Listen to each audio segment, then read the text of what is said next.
You may be seated. I'd like to introduce our program directors for the day.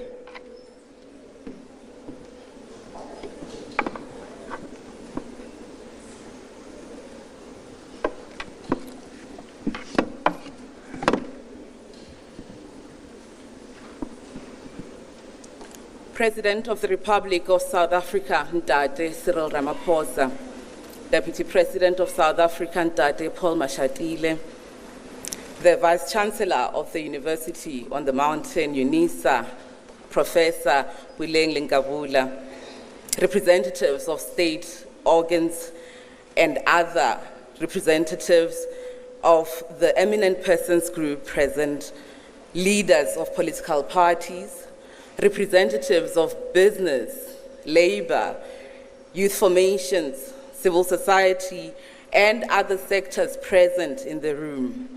Ladies and gentlemen, and everyone who identifies differently, good morning.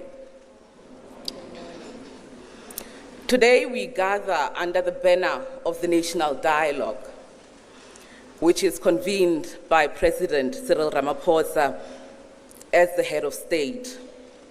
The dialogue is a citizen-led process which is built on the belief that our unity is greater than any other strength in our book. We come together not to debate our differences or our divisions, but to stitch our country back together, thread by thread, story by story, memory by memory. As South Africans, we sometimes, if not most times, suffer from short memory spans. We forget the power of street committees, the solidarity of neighbors, the daily rehearsal of democracy that once bound our communities together.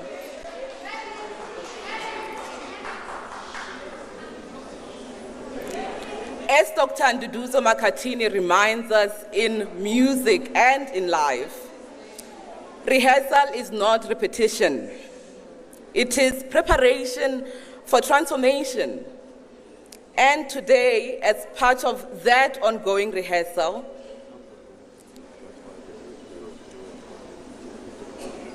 I think I'm going to repeat this line because it's really important, that as should we continue? Somebody fell. Oh. Just say the word to Ms. Katini. Apologies. We will take a pause so that the medical emergency may be attended to, after which we will continue our conversation.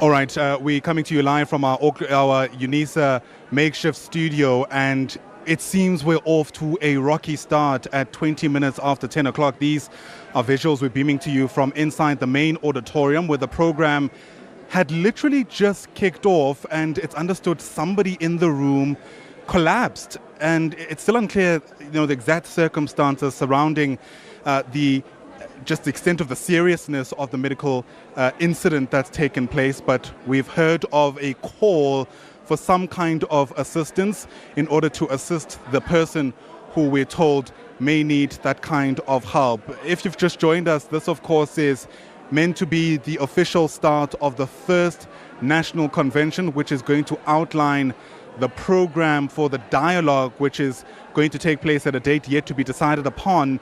And hopefully, dare I say, this isn't an omen of what is to come, given just how rocky the process to get to this point has been, and given just how much of a disturbance or how much of a disruption this particular incident has now caused, literally just minutes into the start of the program itself. We've heard nonetheless from a number of people who are represented here, civil society organizations, government officials, In fact, before taking you to this room, we had spoken to Gwede Mantashe, senior ANC leader, really pouring cold water over those who are criticizing this process, suggesting that in fact it's being co-opted by the ANC. He's gone as far as to say, or at least to suggest, that those who have pulled out of at least this stage of the process have done so because they had hopes of somehow leading it.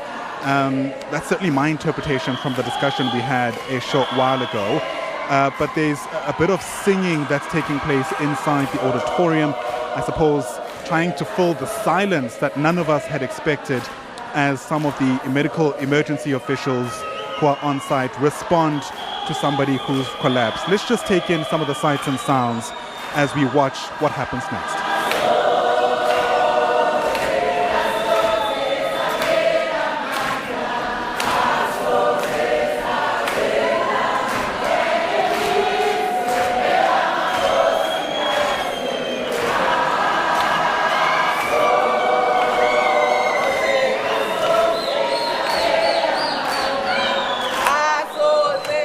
All right, so once again, these are scenes that are playing out inside the main auditorium here at UNISA's main campus.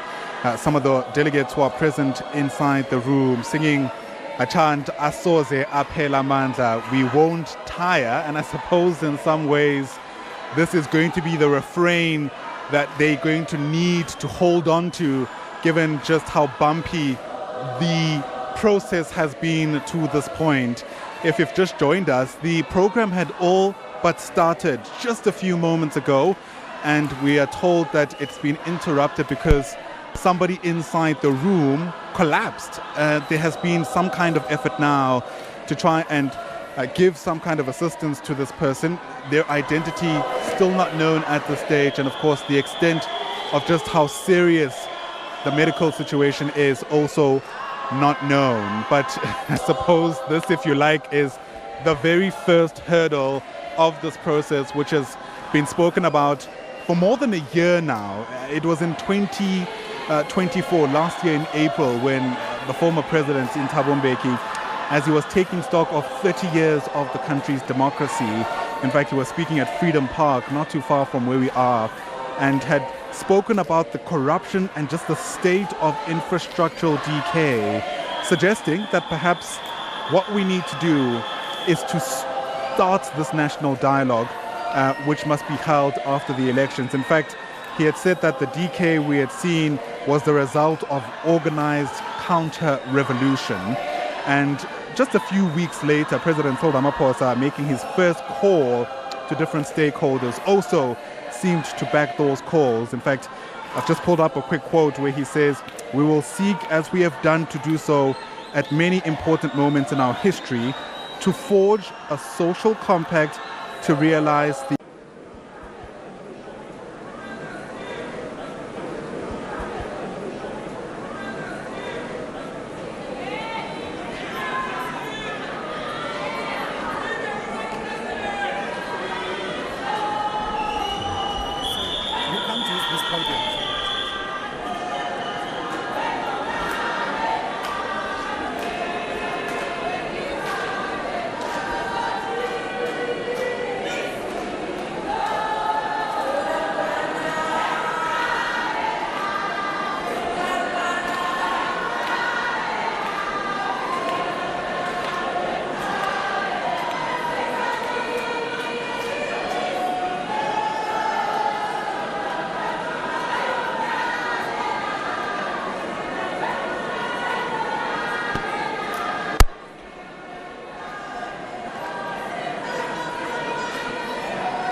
Absolutely, Nhlanhla. And I'm not sure if you're able to see this particular assistance as it's in place or as it gets underway? Essentially, Nhlanhla, I'm trying to gauge how the situation looks, at least from your vantage point.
Visions and our differences, but to stitch our country, and I will emphasize this again, back together, thread by thread, story by story, memory by memory. As South Africans, we sometimes suffer short memories.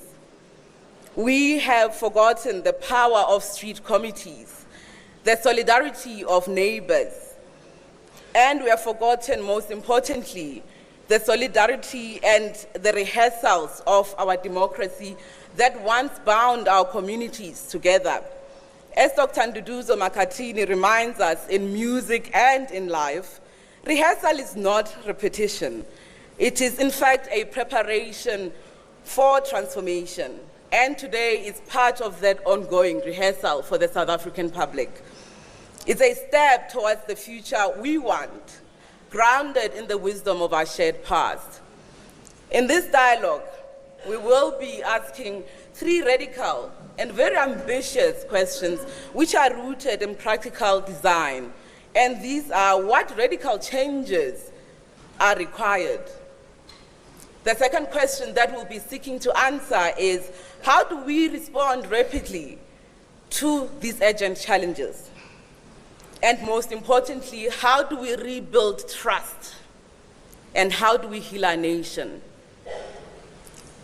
Now, mine is to ask and plead that we begin in unity, that we begin in courage and in hope.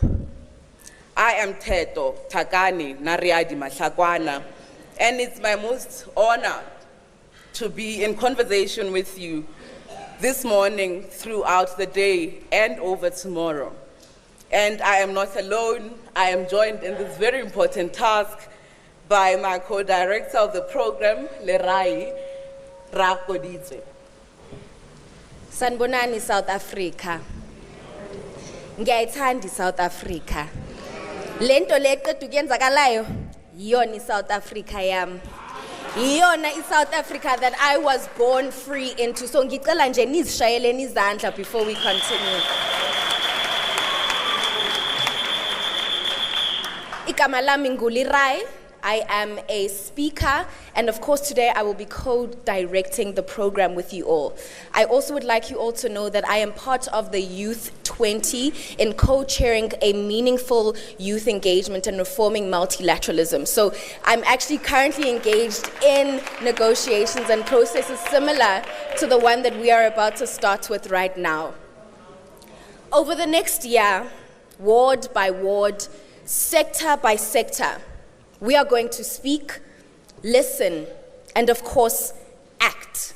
Not just here in this convention hall, but in our schools, in our churches, our sports clubs, factories, community halls, all across this beautiful land of South Africa.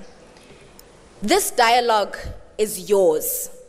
It is your voice that matters. And the People's Compact that we will one day sign together will be as strong, as inclusive, and as lasting as the memories and commitments that we create together. Over the next year, this dialogue will move beyond these walls, into our wards, our schools, our workplaces, and even our WhatsApp groups. We plan on touching 50,000 people or having 50,000 ward-led conversations, as well as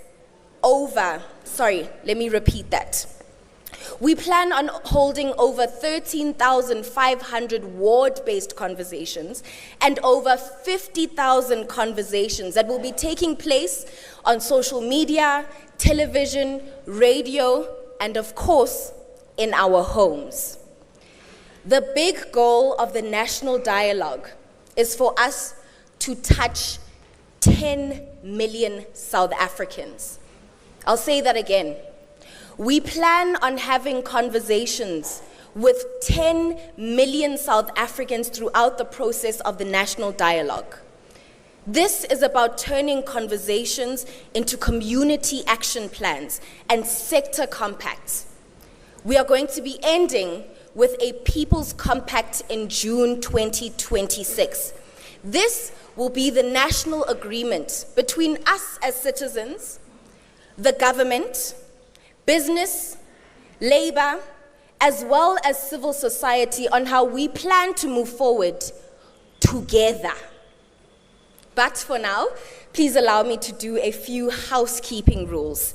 At the beginning of the meeting, we announced the tech platform, the application that we will be using to interact throughout the day.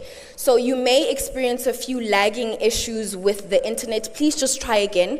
When you log onto that site and you scan that QR code, make sure to please use the same email address that you used to register for this event.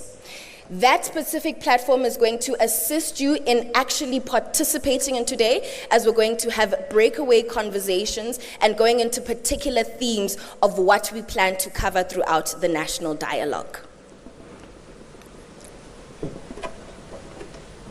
Thank you, Lerai.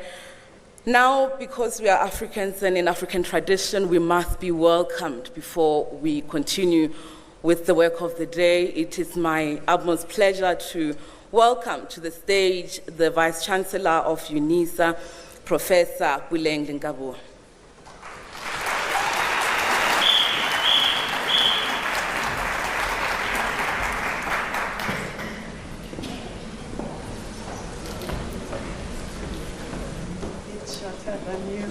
We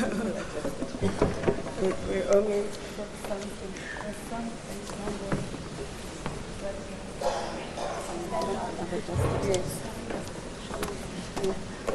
It's. Yeah? Did it work?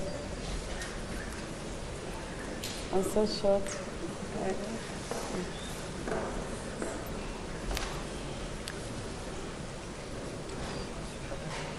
Program directors, thank you very much for inviting me.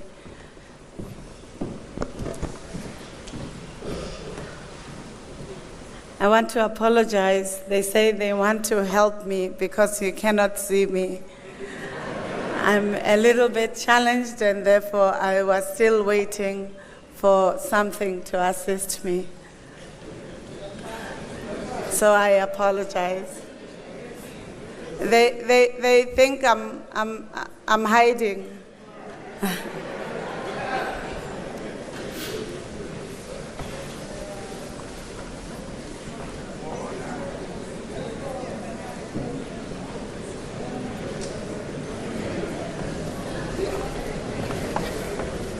Thank you very much. I have decided it's not me that you should see, but it's the message that the university is sharing. So I will proceed.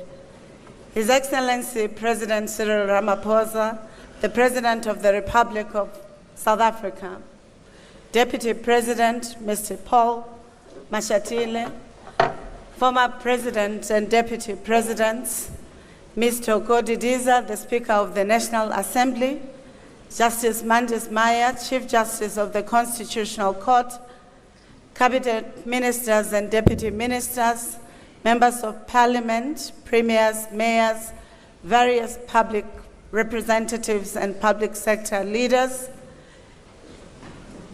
leaders of the University of South Africa and all sister universities, TVET colleges as well as community colleges, the eminent group as appointed by the President of the Republic, representatives of other institutions in the public and private sectors, members of the leadership of various civil society, the religious community, organized labor, business, women, youth, people with requirements for universal access who live with disabilities, members of the media, delegates of the convention participants, fellow South Africans from all walks of lives and all protocols observed.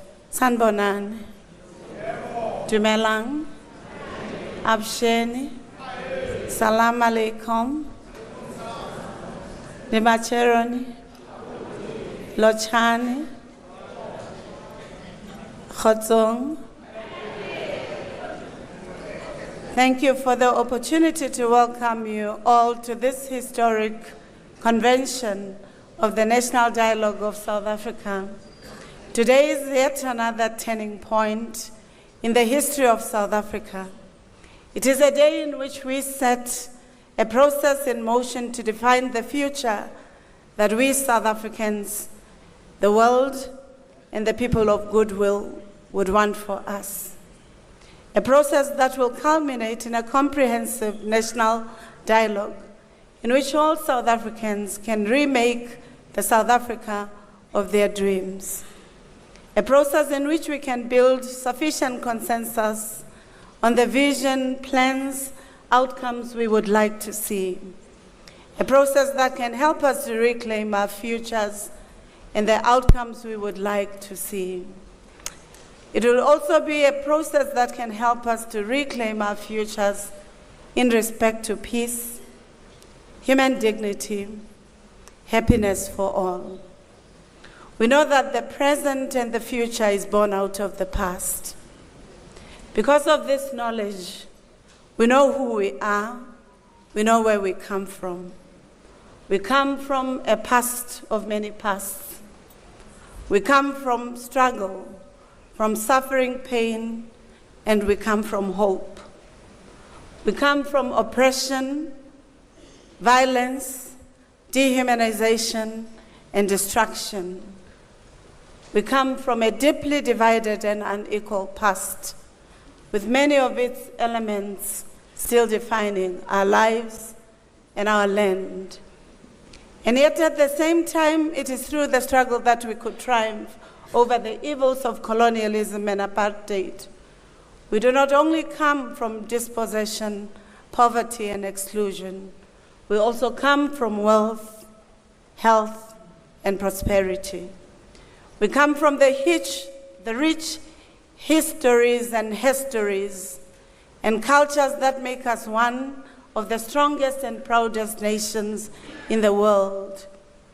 We are the people of great imaginations, discoveries, and innovations in almost all facets of life, a people of full culture and respect for the natural environment.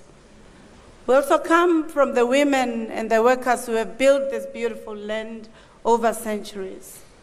And as their descendants, we know that their blood, sweat, and pain should mean that we have a stake in the present and the future, and that we dare not fail or cower in the face of adversity and in the setbacks.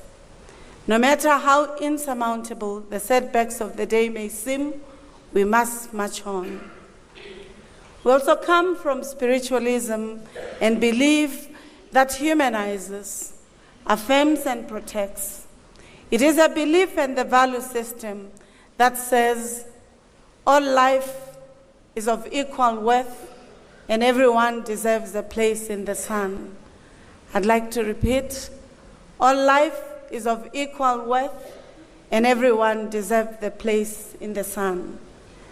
That is who we are, a people of many pasts, a people of many shades, united in our diversity. A people in a place of many ebbs and flows, twists and turns in our continuous search for the greater freedom. Today we are confronting a reality of national hopelessness, restlessness, and stagnation, including the real declines in the many important indicators of human development. In the land of plenty and boundless talent, we should be able to arrest the dangerous national situation.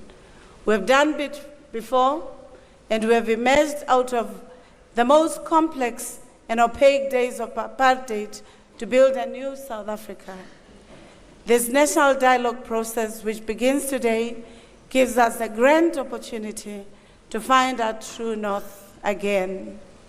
I hope we take this opportunity to reclaim the great South African promise, a better equality of life for all, a governance system that works for all, a social coexistence that ensures that every South African can reach their full potential as human beings, agents of change, and masters of their own destinies.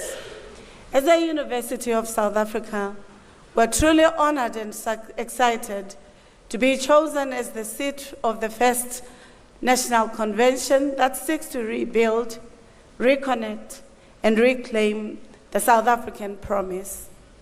In a true African spirit of Ubuntu, we believe that talking begins from the I. In order to talk, listen, and understand the next person, both friend and foe, you have to see them first. They must exist, and you must exist. And in this instance, the I is not the literal I. It is the heart and the imagination of what it means to being human together. The humanity of all parties must be affirmed, and then what follows is the sharing of ideas, of space and imagination about the past, the present, and the future, so that we can co-create life, nurture the environment, and produce the technologies that make life possible under the sun, including humanizing civilizations. It is for the same reason that women, children, and people of Palestine, Sudan, the Democratic Republic of Congo, Ukraine, and/or Russia must first see each other before they can talk and find lasting solutions to peace, development, and prosperity. It is when we see each other, when you see the humanity in each other, that we would be able to reaffirm that we are inextricably bound together, and therefore the future that we must co-construct must be for the benefit of all, our government, our civil society, our public sector, our private sector, and all intersecting sectors to ensure that we reclaim the future together. Our university is the oldest university in the country. It is also the largest in South Africa and in the African continent. It takes 37% of the higher education system in our country. It is a partner to our country, to our continent, and to the best that Africans must project in the world. It is therefore for this reason that we at UNISA are committed to ensuring that while we engage in the critical issues of national importance, that you will enjoy the University of South Africa hospitality. You'll enjoy its architectures, its various cultural and historical sites, and monuments that make up our beautiful university. But above all, you must enjoy the commitment to being part of the emancipatory project and histories of this country, whether in the past as it would be in the future. Our relevance and value add to society is not only about teaching, learning, and research. It is also about engaged scholarship and community engagement, including facilitating and providing platforms for engagements, for learning together with one another from the varied vantage points, so that when we converge together to dream the future that we want to craft together. As universities, we are a public institution which is necessarily invited to ensure that knowledge is transformative, is revolutionary. It creates opportunities for engagements so that we find cohesion, social capital, and even amongst foes and friends, or even foes and foes, that there is an opportunity for success. In a project of emancipation, it is important that universities are not ivory towers, but are partners. And it is for this reason that the University of South Africa accepted the invitation and the challenge to being the venue that hosts this important historic event in the life of our country. It is also one of the ways in which we realize our vision of being a truly African university, shaping futures in service of humanity.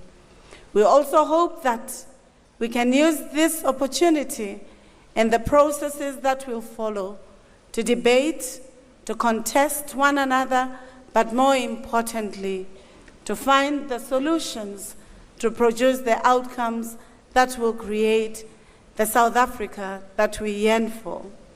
In our view, this is a dialogue of equals, and it should get us out of here feeling more energized and hopeful about the processes ahead and the South Africa that we yearn for.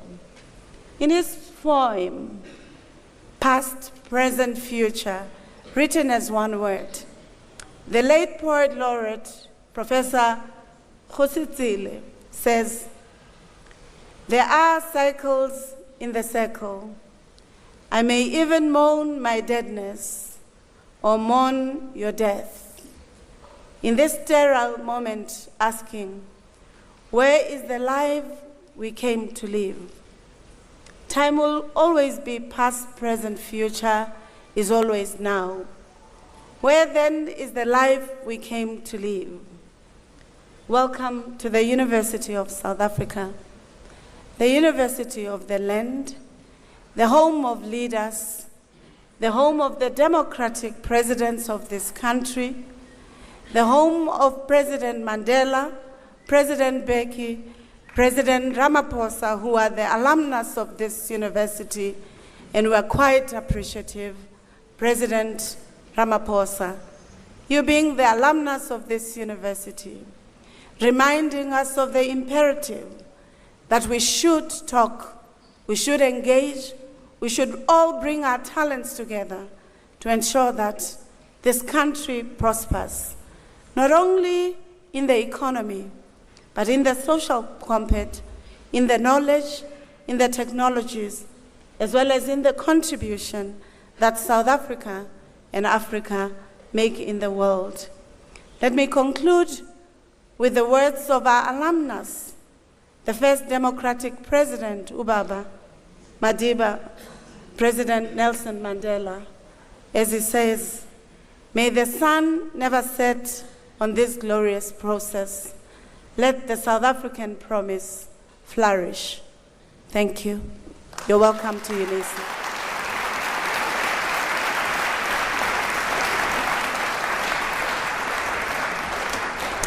A louder round of applause. The University on the Mountain, I imagine, is one that can claim all of us as its products at one point or the other. Thank you so much, Prof, for those remarks. We feel very welcome, and in fact, you have set us on this clear path as we engage in this conversation that will involve more than 10 million South Africans. The 10 million is the minimum goal of the national dialogue. And as we kickstart this process with this launch, we do so with the absolute belief, and I will pick from what you've just mentioned around how we are a people of many paths. And African literature tells us that it is our mandatory responsibility to not only remember it, but to reimagine it. And I hope that we can do so as a collective. I call onto the stage Ndate Reverend Zoida Hunevudali, who will lead us in the moment of silence and reflection that we will be having. We also just want to put you at ease and update you that the colleague who had a medical emergency is being taken care of and being treated, and they are being taken care of. Thank you.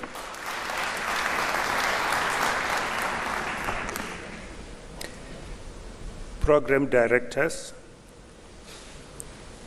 His Excellency, Mr. Cyril Ramaphosa Chirapsikucha Ramabulana, the head of state, and today as we gather, the convener of this August epoch-making First National Convention, Deputy President of the Republic, members of the Eminent Persons Group, fellow citizens, all protocol observed.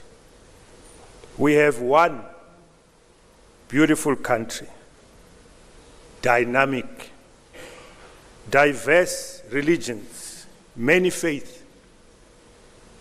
Every faith and religion that does not cause harm is accommodated in our beautiful country. This is our kairos as a country, a moment we dare not miss, a moment of listening, reflections, and honest conversations. My task is to invite all of us for a moment of silent prayers and reflections, uniting in our prayers, shaping our country. Christian, Baha'i, Hindu, African traditional religions, Rastafarians, just to name a few. Let us join forces and lift our hearts in a moment of silent prayer.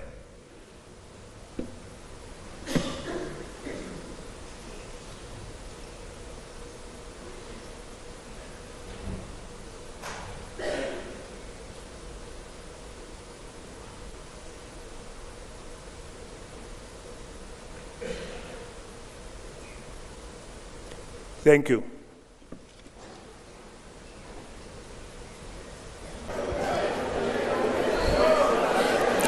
I think the first point that we need to make clear to everybody, today is a national convention. Today is the opening and the launch of the national dialogue.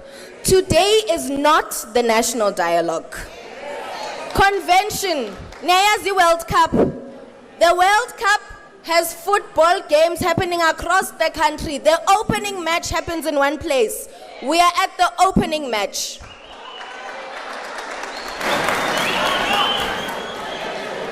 This process has been designed specifically to be inclusive, has been designed to be led by citizens, and that is why we have citizen-led foundations that are part of it. That is why we have a panel of citizens that are representing groups of people. We do not intend on excluding any groups of people. However, there is only so much space in this room, and we have made accommodations for an overflow room. So those who are outside and wish to come in, can we please do so with order? If you would like to be in the room, we have an overflow room, but can we please not disrupt today? Ngicela ukuthi nje singaxabani tu.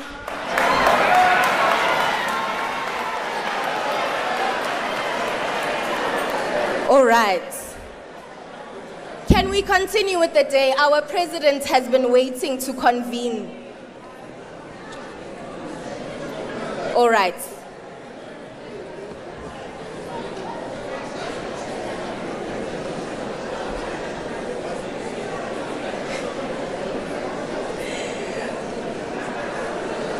Ladies and gentlemen, may we please settle down in the room? Okay. I think, Sinesipo, I'd like to start with you, please. You work at the heart of communities where unemployment isn't just a statistic. Yeah. It's a daily reality. From what you're hearing on the ground, what are people saying that they need most urgently from our democracy today?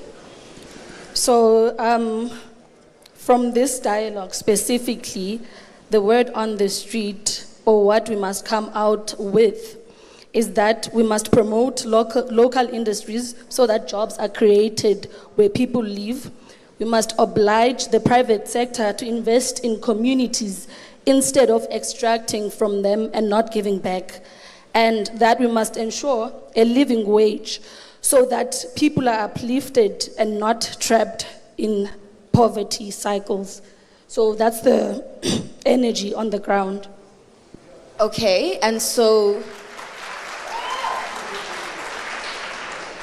in terms of speaking about solutions to this, is there anything that you guys have discussed so far? Not really, no. Okay, all right. I'll just move on to Sir, Mr. Boichoko. We've had a bit of a morning. Let's first, I think you were meant to go at the end of the panel, but I think to clarify the process of the national dialogue and what today is about as the national convention, can you please give us a bit of insight into that? Okay, thanks very much and good morning.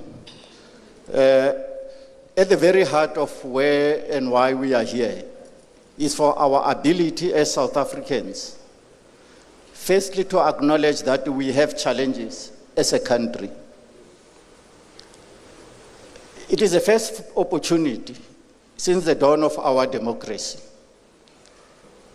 We need to find a way in which we can be able to talk to each other, because the solutions are many, varied, and some deep.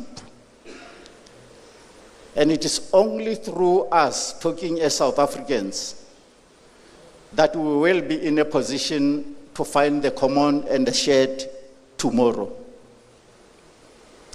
This convention is precisely designed to kick-start a process for all of us as South Africans to find a way in which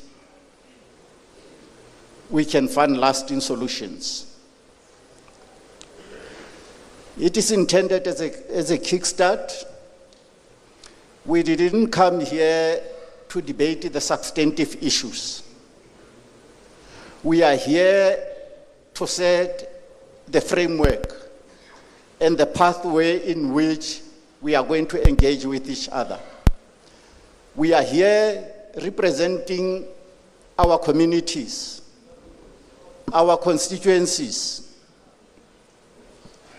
both sectorally and provincially, so that we all understand how we are going to engage communities.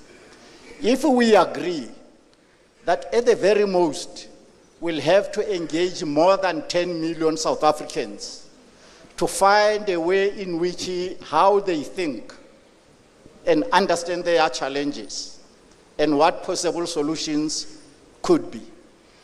That is the purpose of this. And those discussions, let us reserve them for the communities from the ward level, right up to the national level.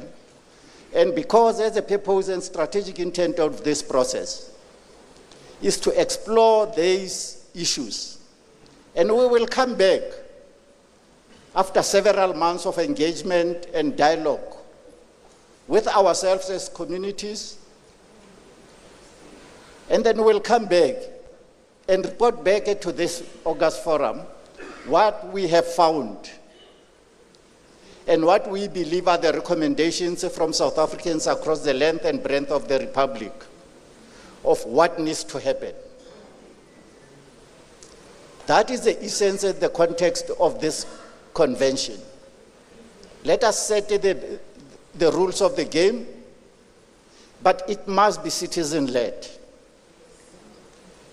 The citizens has to arise and ensure that they own up to this opportunity,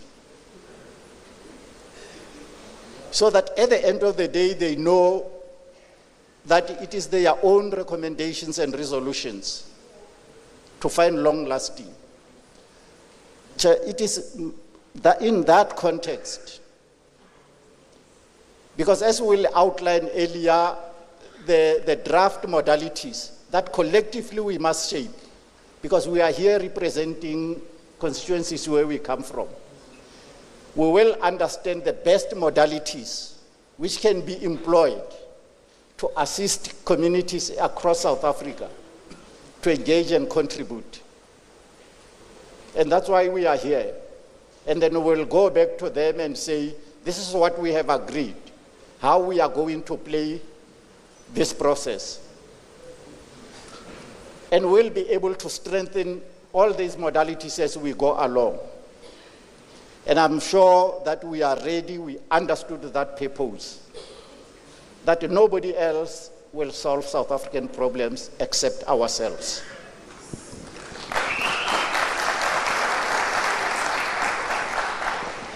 Prof. Musa Wenkosi, I want to give you a slightly layered question. Speaking about representation and how can we ensure that something like this is done and that each community is represented and is touched. We've just had to deal with an issue of with an indigenous community feeling like they're not represented. How do we, through a process like this, tackle those issues? Thank you for the question, moderator. All right, once again, we are watching developments at the UNISA main campus, both in and outside of the main venue for the National Convention, the first of several, which has already had its fair share of troubles. Let me tell you, coming up for 11:30 on this Friday morning, just after the program started, a delegate collapsed and now there was a scuffle on the stage. The question is, what happens next? As we take in some of what's taking place inside the venue, there you can see the Speaker of the National Assembly present. We're keeping a close eye on President Cyril Ramaphosa's keynote address, which is coming up, I imagine, after this particular item of the program. But we just want to break away from that for a short short while and take you outside of the venue. That's where it seems scores of protesters have gathered and have taken umbrage, of course, with what is taking place inside the main venue. It's where we find our Natasha Phiri, who is standing by for a sense of what's taking place there and what the sentiments of these protesters are. Natasha, I'm hoping you're able to hear us. Take us through what you've heard so far.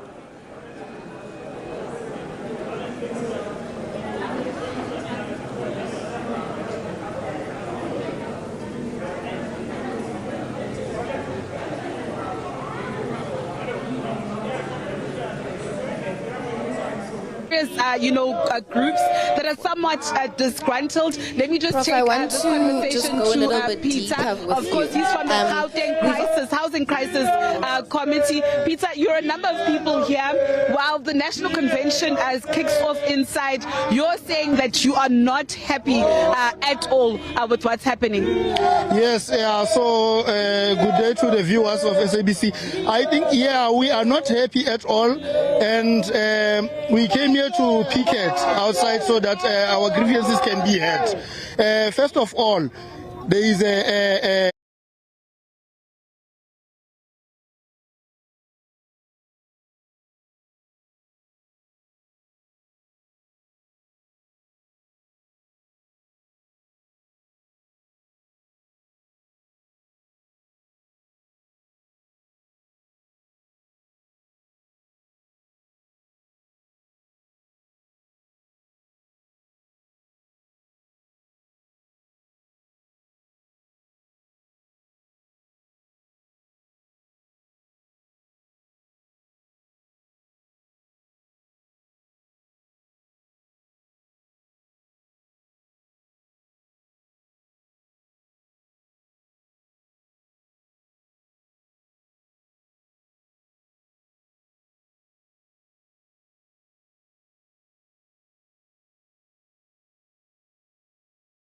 people in managerial positions.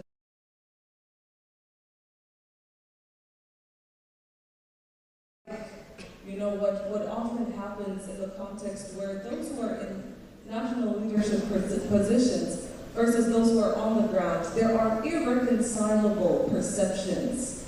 And this is why this national dialogue is so critical in bridging that gap. There's an ancient Chinese proverb which says, as a leader, you need, and I paraphrase, as a leader, you need to check if people are following, because if no one is following, you're just taking a walk. And I think it's very important that leaders start to ask themselves, are we taking a walk? Are people still following us? Are we still having the same objectives, the same goals, the same mandate? And this is why this initiative is very critical. Simesipo, I want to come back to you. When people are excluded from the economy, they are often excluded from decision making. How do you and your organization see this particular process creating spaces for real human beings, for unemployed and marginalized voices to shape the solutions that affect them? So, as the people on the ground, we believe that, or we want this national dialogue to not be just another polite conversation that avoids the truth. We want this dialogue to tackle the issues that we deal with on the day. We want it to go to the root of the unemployment issue. And we have talked and talked and talked, and we have come to the conclusion that the process should reject, or this whole dialogue should reject the failed neoliberalism and build an economy that's going to serve the people first and defend public goods. And defend public goods such as water, electricity, transport, and housing as rights and not as commodities. And we want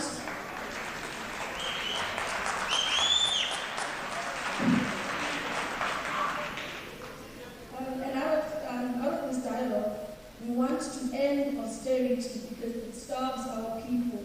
It starves us from the very basic services that we depend on. We want this dialogue to guarantee free quality education from primary school to university level, because we believe that in our future. So we are not here for charity, we are not here to be pitied, as the grassroots and working class will demand real power and inclusion.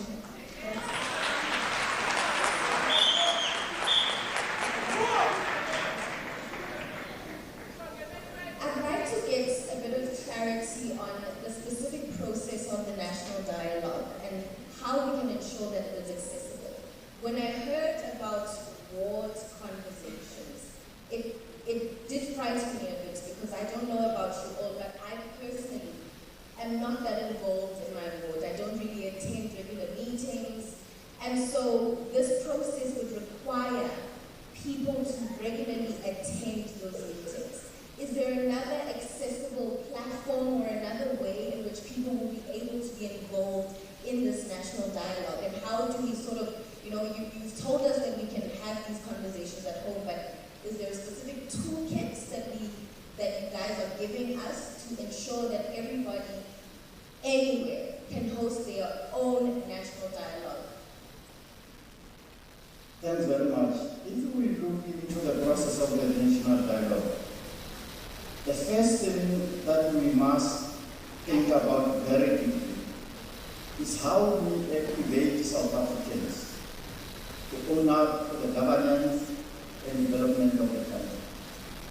How do we assist and start building the community structures to engage, for example, with the local governance process municipalities?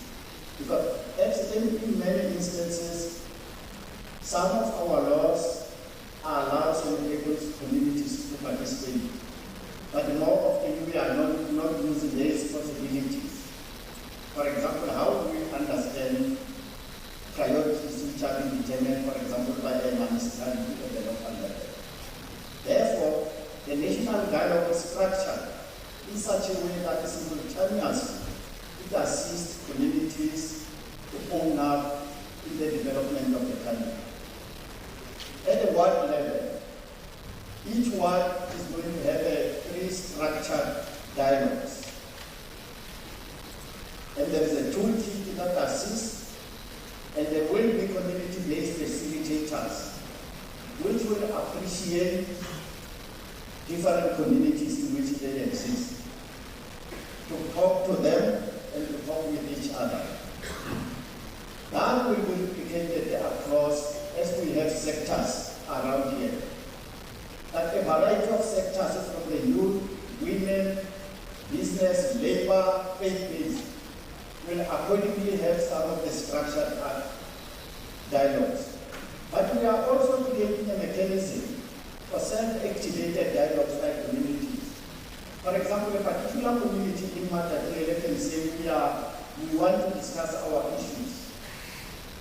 All what we need to do is create a mechanism that the outcome of that self-created and self-activated community dialogue, it finds a space in the formal processes that we are doing. That the amplification of the community voice must find themselves in the final conclusions of this process. That will be very critical. We have put in the new SDM when it comes. It will also put in place. We have to utilize technology to reach out to communities, and we know that in the youth of today, we are actually born into this technology. They will have to assist their elders, their communities, to ensure that they effectively participate. That toolkit is already online for everybody to go through it, amplify and strengthen it, and see how it can be modified in different situations at the community level. But we are certain that we will empower communities to take charge and own up to the process. And they must feel that they are making a difference and they have contributed to the new vision of South Africa. So what I'm getting from you is that of the technology that the National Dialogue Committee, organizing committee, have designed a platform, a website, in which I myself as a citizen, if I wish to host a national dialogue myself in my community, I go onto that website and I will get the The toolkit is what is going to equip me with what I need to be able to host the national dialogue. What are the specific points that need to be spoken about in the conversation, etc., etc. So that is how accessible and how easy this national dialogue process is going to be. Not only for us to attend physically in our wards, but we will be able to have a toolkit in our hands where we can host these dialogues ourselves. We're going to have to close the panel off for now, so thank you so much. Please give our panelists a round of applause.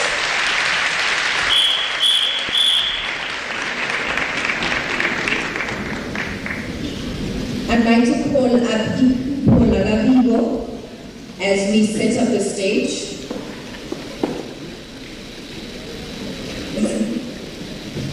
Thank you so much, Berai, and apologies to the band. Unfortunately, we have to go straight into the next item.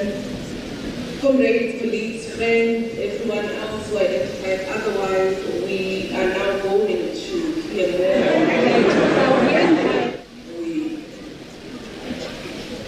Apologies, there are many changes because we are moving in pipeline. We will be All right, Natasha.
Thank you.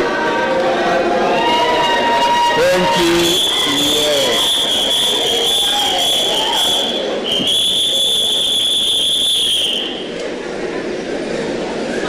Thank you.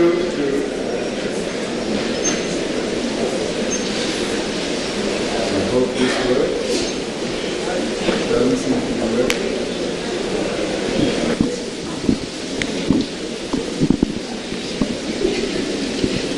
Not correct.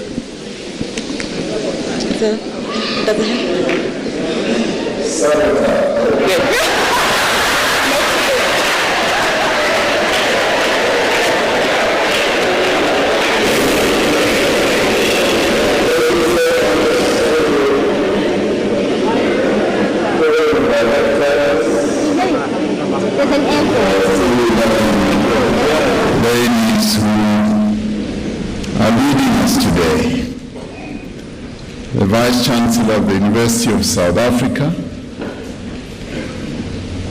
my alma mater, where I was educated. Thank you, thank you.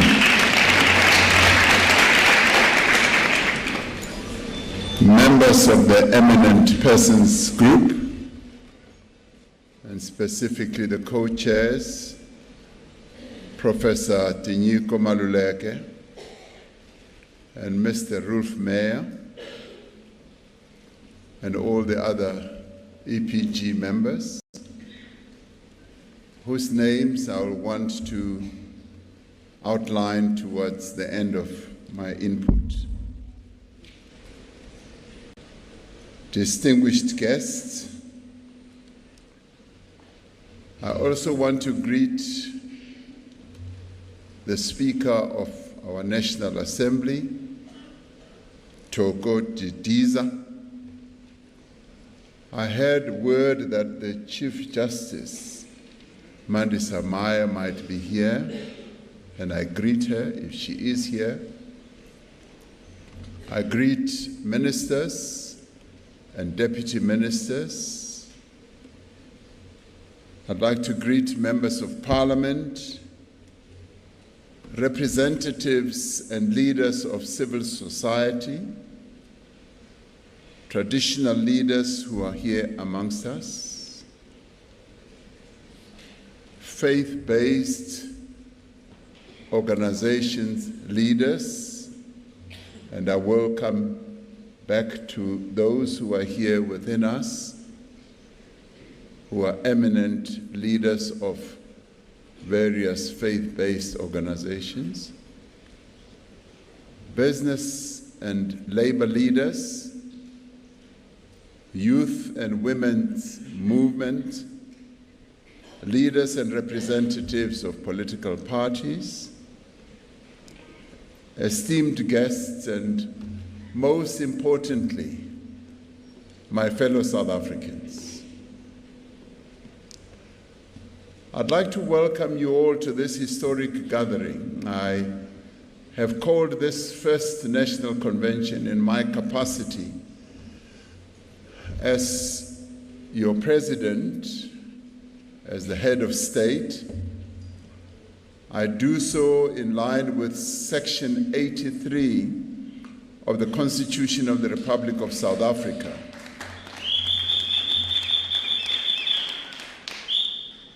This gives me a locus standi. For all of us who are here, we are all equal.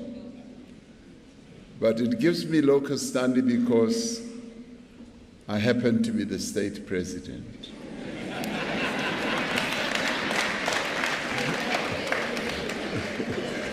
So Section 83 of our Constitution requires that the president, as the head of state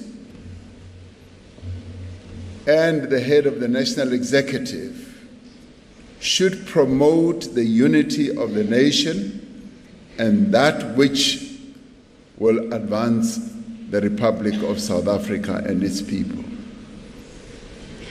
This is what brings me here. And this is why I invited all of you to be here and to be part of this dialogue. So it is with that authority, if anyone were to ask you.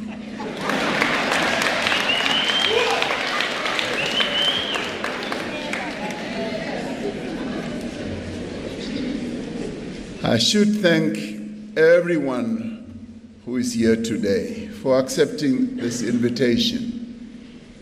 I am truly humbled and very touched that all of you have heeded this invitation and have come through to this meeting so that we can have a dialogue. You have traveled from many parts of our country, in fact, from all parts of our country, to be here. This is a true honor to me as your president. It is a true honor to all of us, to each one of us. We should feel honored. Today marks the first sitting of the National Convention of the National Dialogue, a space where we confront our realities openly, respectfully and constructively. This is not a partisan platform. This is a national platform. Here, no voice is too small. No perspective is too inconvenient to be heard. We are gathered to listen to each other, to understand one another, and to chart a common path forward for our country. We are meeting at a time of profound challenges that confront our country and our people. economic hardships that our people are living under, unemployment that continues to rise, inequality that besets our people, growing poverty, and a crisis of confidence in our institutions. We also meet at a time when the world is rapidly changing, and our own ability to adapt and renew ourselves will define the next generation. But history teaches us that nations are not defined solely by their difficulties.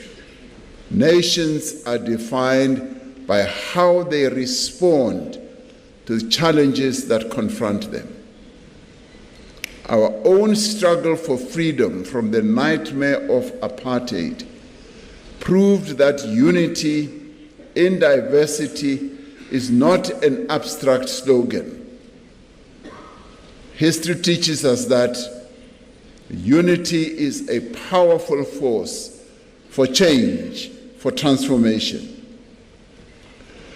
Gathered in this hall today are people from all across our land, people from all walks of life, people of all races, of all classes, all languages and cultures. Gathered here at this national convention are farmers, are informal traders, civic activists, policymakers, traditional leaders, waste pickers, industrial workers, the unemployed men and women of our country, the unemployed young people, unemployed graduates, eminent religious leaders, business people, and public servants like me. There are also young people and older people like me, men and women, people from informal settlements and rural villages. There are people with disabilities amongst us. There are survivors of various forms of violence. There are artists, there are sports people and cultural activists. In this national convention is gathered the rich diversity of the people of this country. Yet, although we are different in many ways, although we represent different experiences and memories and hold different views, there is one thing that we have in common. And that one thing that we have in common is that we are South Africans. We are, each one of us, sons and daughters of the same soil, the South African soil.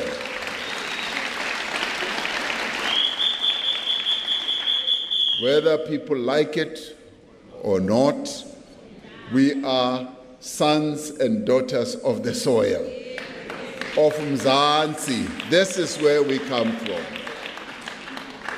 So we share a common past, but we also share a common destiny. We share the same inheritance of division, of inequality, of pain, and of injustice. We share the same pride at ending the crime of apartheid and establishing a constitutional democracy. We also share a common future. That future binds us together. And that is why we have chosen to gather here today. Because each one of us, regardless of our differences, is committed to working together to build this future that we all dream of. We have chosen to be here, voluntarily chosen that we will gather here as South Africans. We've chosen to be here because we believe in the power of dialogue and united action. And dialogue, by the way, is not a new phenomenon amongst us as South Africans. We have always dialogued to solve the most intractable problems that have confronted our country. We gathered together, and let me add that even as dialogues have happened in our country, there have been moments where others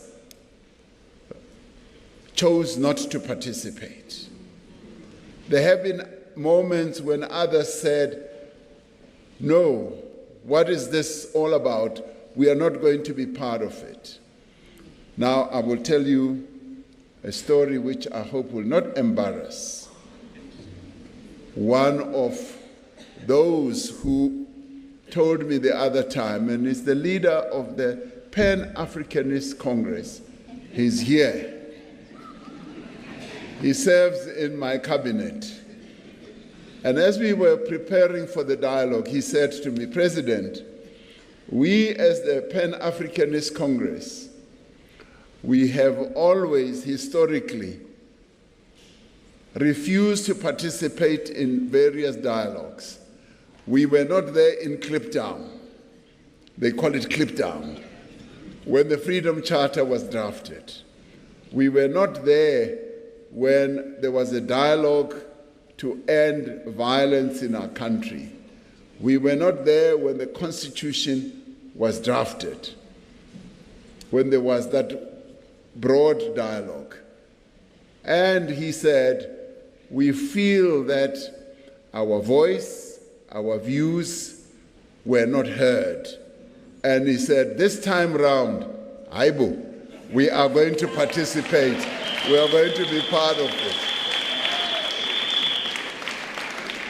So there are those who are standing outside, who are saying we are not going to participate, and we grant them that freedom. But one day, they will be like the PAC. They will realize that they should have been part of the dialogue. Because dialogue is about bringing people together, getting all of us to speak together, not to speak at each other, and not to talk away from each other. It should involve talking together. We believe that if we share our concerns and our fears, we can conquer them. If we understand the challenges we face, we can overcome them. If we know what hurts us, we can heal. If we know what divides us, we can unite. We gather here today in all our diversity to launch a national dialogue. We are embarking on a process that will launch 1 million conversations amongst our people. Now, this is a great honor, to be able to instigate conversations amongst our people. All of us seated here must see ourselves as being truly honored that today we get to sit here and we are launching a process that will involve conversations of millions of people, 10 million people. But in the end, I see this conversation going way beyond the 10 million people who might participate. It will encompass many more millions of people in our country. This is truly a historic moment. Across the length and the breadth of South Africa, people will and must meet to talk of what worries them, what gives them hope, and how they think their lives and our country can be better. We all agree that our country is not where it ought to be.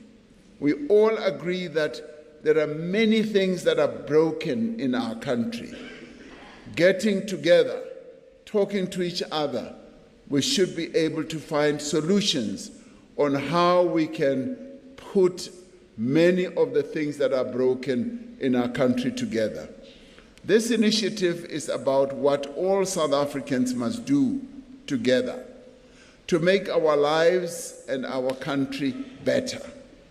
It is also about getting leaders to be able to realize what worries South Africans and how leaders themselves can be engaged in understanding the lives of South Africans and be accountable. And to look, yes, as my sisters were saying here, to look behind and see whether there are still people who are following them. Through this process, we want our people to meet in homes and community halls. We want them to meet in churches, in synagogues, in mosques and temples. Our people must meet in schools and lecture halls, in boardrooms and on the shop floor, on the pathways of our villages and the streets of our townships and our cities. We will meet online. We will be tech savvy, as many South Africans are already tech savvy, I found out during COVID. Our South Africans know technology. They are way ahead. They know technology. When we started distributing the 350, I tell you, it was through technology that they were able to immediately snap it, even though they say, "Hi, uRamaphosa uyawuthanda uMahlalela." They did it through technology. So we will meet online. We will call into radio stations. We will debate on television. Yes, there will be many television shows. We will share our views and make our suggestions without hesitation. And we will be direct and honest. And we will need to have difficult conversations about many issues, including why do South African women have to live in fear of the men of our country?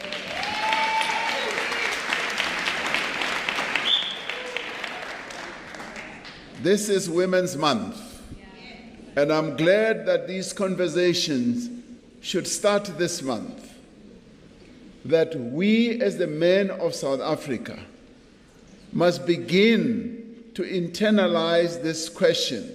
Why do the women of South Africa fear us as men in the streets, in the classrooms, and even in our homes? We need to ask ourselves those questions. We also need to ask ourselves, why do so many people live in abject poverty and so few live lives of opulence?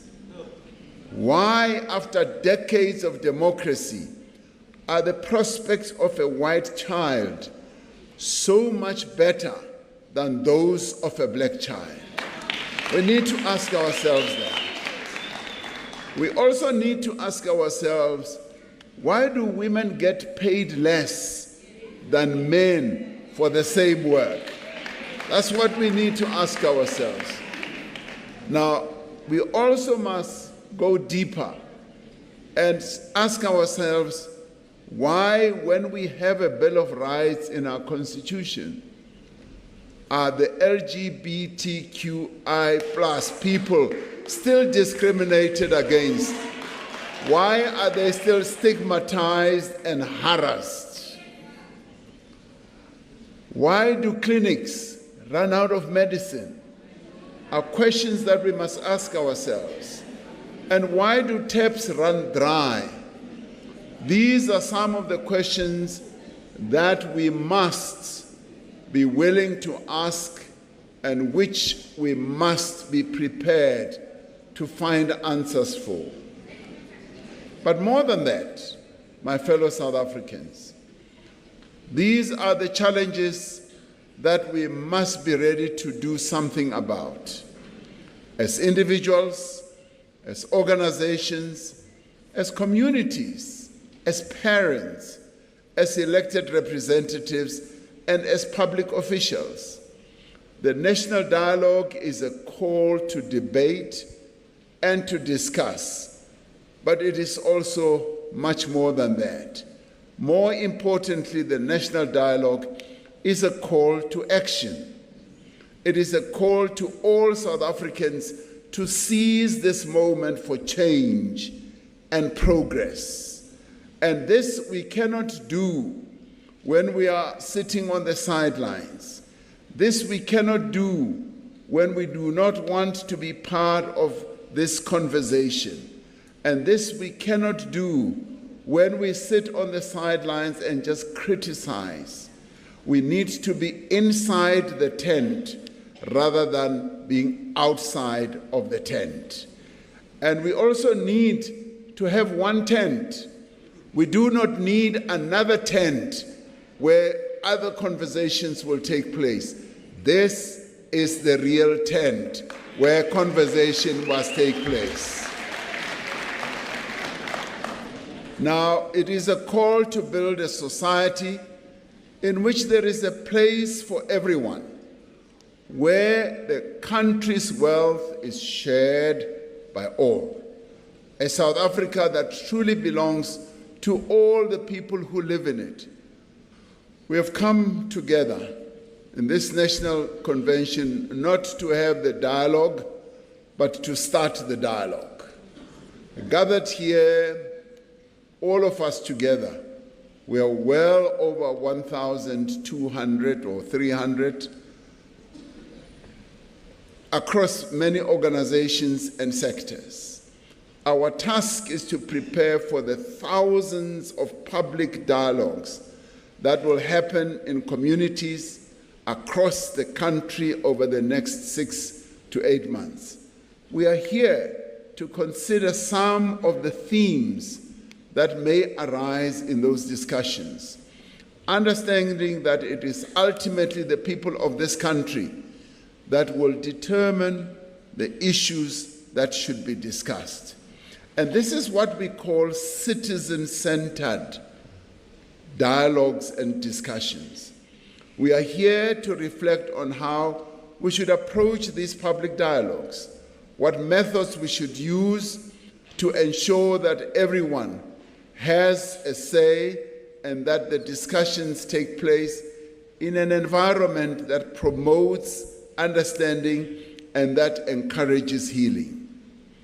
Through this convention, we seek to equip delegates to be champions and enablers of these public dialogues. We seek to ensure that we give the space to South Africans to define the outcome of the national dialogue process, so that those thousands of conversations can be drawn into a clear vision for the country and an agreed program of action into the future. There is history to this.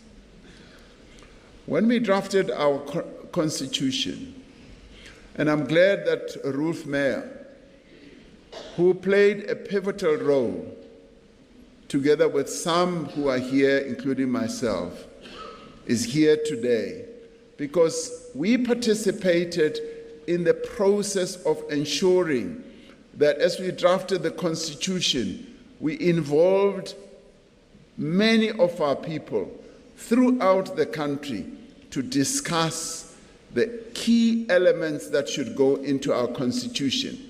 And today, the Constitution that we have is a people-driven and a people-drafted Constitution. That is what we have.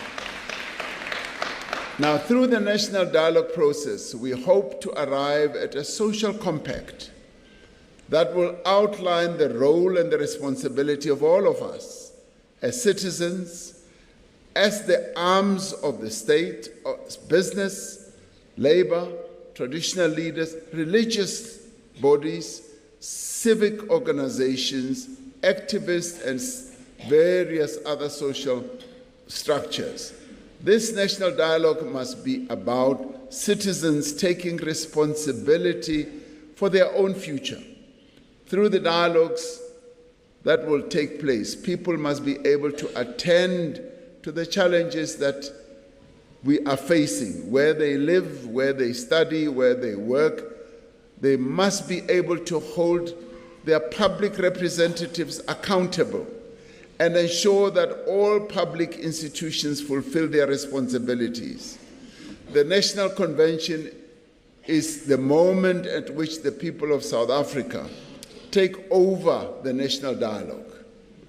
For more than a year, various formations of civil society have been working to conceptualize and champion the national dialogue. Central to this effort have been a number of legacy foundations established by and named for stalwarts of our liberation struggle. We express our gratitude and appreciation for the work of these foundations in giving life to the national dialogue. And let's give them a round of applause for having done all this work. Now, we also thank all those from civil society, government departments, provincial government, state-owned enterprises and businesses who have worked tirelessly to bring this national convention together. I specifically like to say at government level, the Deputy President, Paul Mashatile, who is here with us today, led this process in the interministerial committee that I gave him the responsibility to lead. And he, from a government point of view, led this process from the back, allowing the process to evolve independently without too much government interference. To the extent that government got involved, if you like, it was light touch. Kancane nje, lapho nalapho. It was never led by the government. It was just mbijana, lapho nalapho kuphela. That's how it worked, because we held the belief that this must be citizen-led. And today we are pleased that we are going to elect or choose a steering committee which will be a citizen-composed steering committee. And to the extent that, yes, we will be involved, it will just be to give it that little bit of support, logistical support, financial support. And let me talk about the finances, because there was this concern that this dialogue is going to cost 740 million rand. As soon as I saw the number, I said, I shall not allow the taxpayers' money that amounts to 740 million rand to be utilized. We can have this dialogue much cheaper, much lower. Costs must be the order of the day. That is what we did. And you know what? We were very fortunate.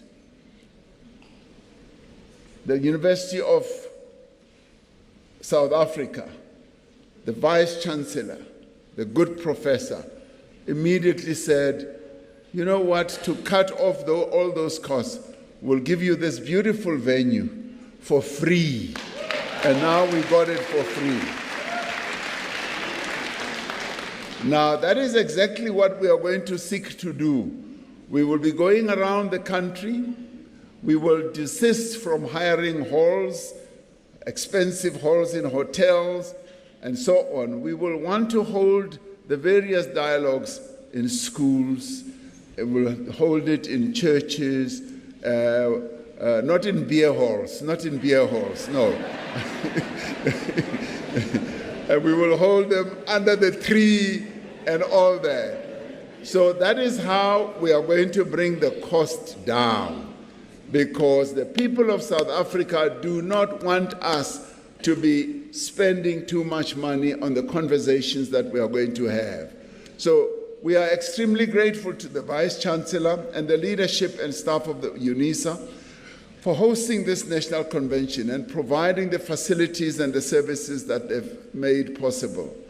I wish to thank the members of the Eminent Persons Group, all of whom graciously and enthusiastically accepted my invitation to serve as the champions and guarantors of the national dialogue.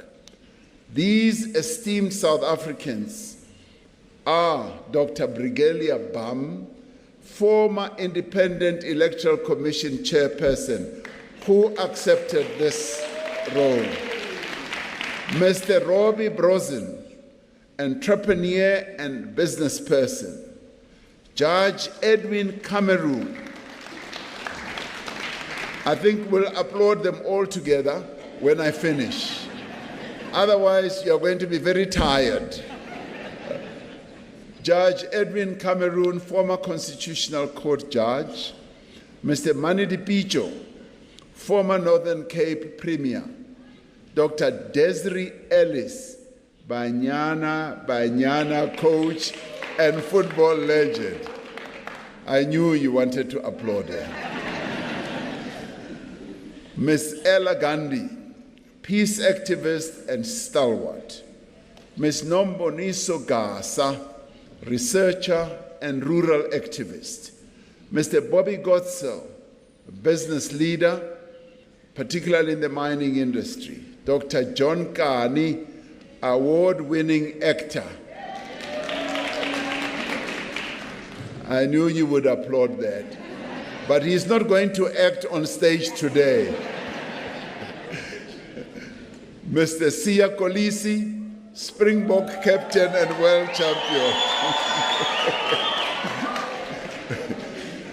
Miss Mia Leroux, Miss South Africa 2024. His Grace, Bishop Barnabas Lekhanyane, leader of the Zion Christian Church. And His Grace, Bishop Enganas Lekhanyane,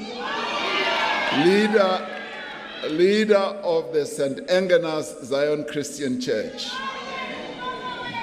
The Most Reverend Thabo Makgoba. How can the Most Reverend, I missed something, because Liana ke Bishop, ke Archbishop. The Most Reverend Archbishop Thabo Makgoba, yes, Anglican Archbishop of Cape Town. Professor Tinyiko Maluleke, who is the chairperson of the National Planning Commission. Dr. Barbara Masekela, Os Barbara, poet, educator, and stalwart. Ms. Lindiwe Mazibuko, former member of parliament. When she was in parliament, she used to give me a lot of trouble. Mr. Rolf Meyer, former minister and constitutional negotiator and a good friend. Ms. Glenwan Hlophe, storyteller, writer and actor. Ms. Nompendulo Mkaachwa, former member of parliament and fees must fall activist. Ms. Khutazo Monjane, Grand Slam tennis champion. Professor Harry Rangwedzi Nengwekuru, former activist and educationist. Mr. Begin Chalinchali, unionist and former COSATU General Secretary. Hosi Filia Nwamitwa, traditional leader, Hosi Amin. Hosi Thabo Siathulo, chairperson of the National House of Traditional and Khoisan Leaders. Dr. Gloria Sirobe, business leader.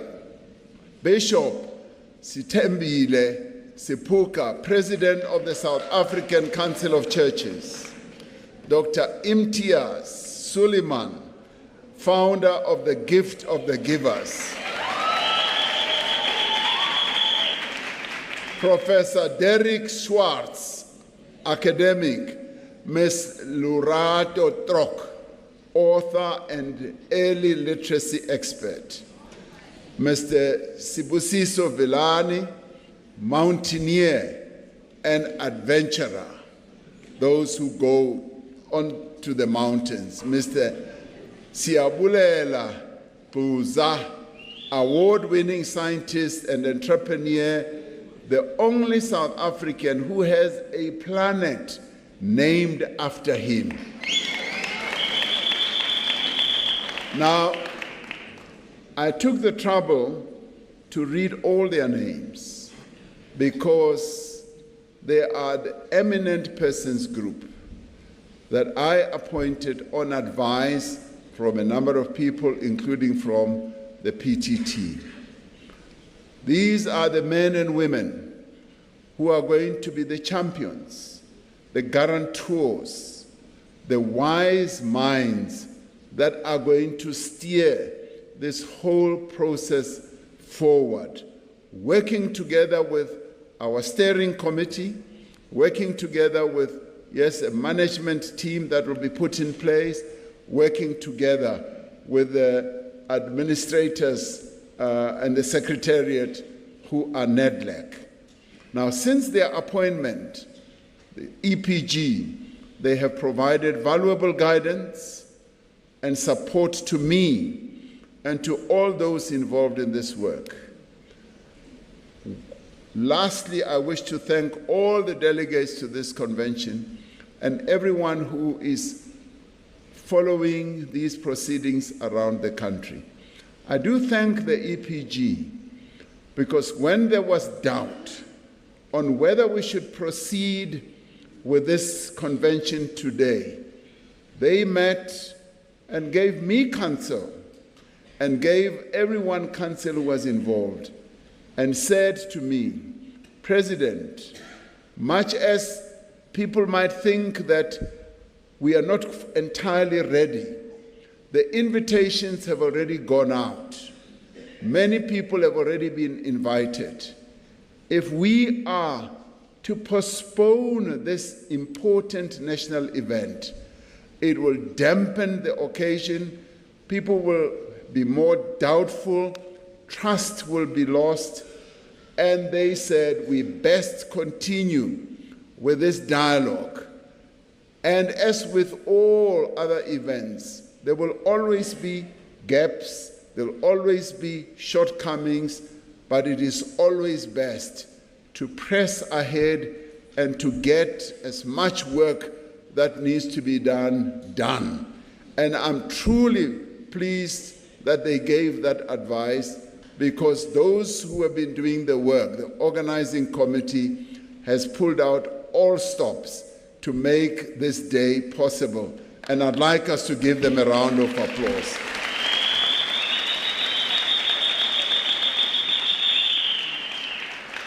Now, all of you who are here, you have taken upon your shoulders a historic task. You have taken upon your shoulders the responsibility to launch a conversation among South Africans that will reach every corner of our country, that will determine the future of our nation. Let this national convention be a call to every South African to participate, to be heard, and to be counted. This convention should not be remembered for the fine speeches alone, but the process it begins towards a new roadmap, a framework for political stability, economic renewal, social cohesion, national unity, and how we can continue to build a capable and ethical state. We must aim to emerge from this process with a shared national vision, one that is bold enough to inspire, yet practical enough to be implemented. So let us speak with courage, without any fear. Let us listen with humility, and let us negotiate amongst ourselves with goodwill. Let us be reminded that our disagreements on any issue are small compared to the magnitude of what we can achieve working together. In the words of the Freedom Charter, which says, "The people shall govern," that governance should start here, with a dialogue that belongs to the nation. I declare the first National Convention of the National Dialogue of South Africa officially open.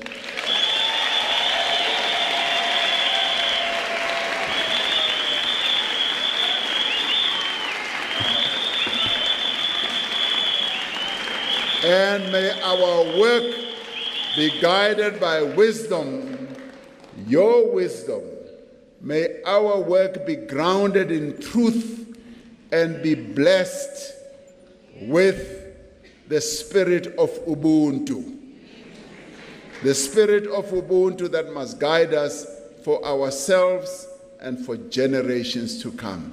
Thank you very much for being here.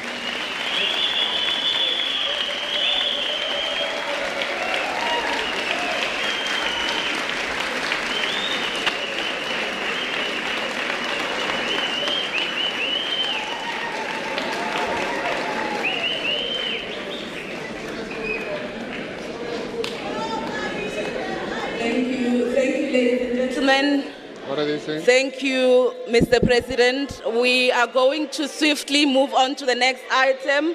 We would love to enjoy song and dance, and there will be time for that. Well, that was President Cyril Ramaphosa there as the convener of the National Convention, the first day of the National Convention, making his voice.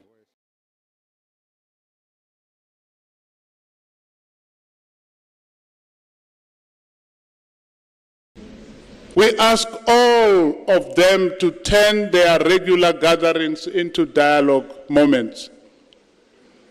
And in those dialogues, the hard questions must be asked. Listening must be deep, and above all, together they should help search for solutions for the problems our country is facing and the problems they themselves are facing. In the months ahead, thousands of local dialogues will ensue, and they will feed into the national dialogue process.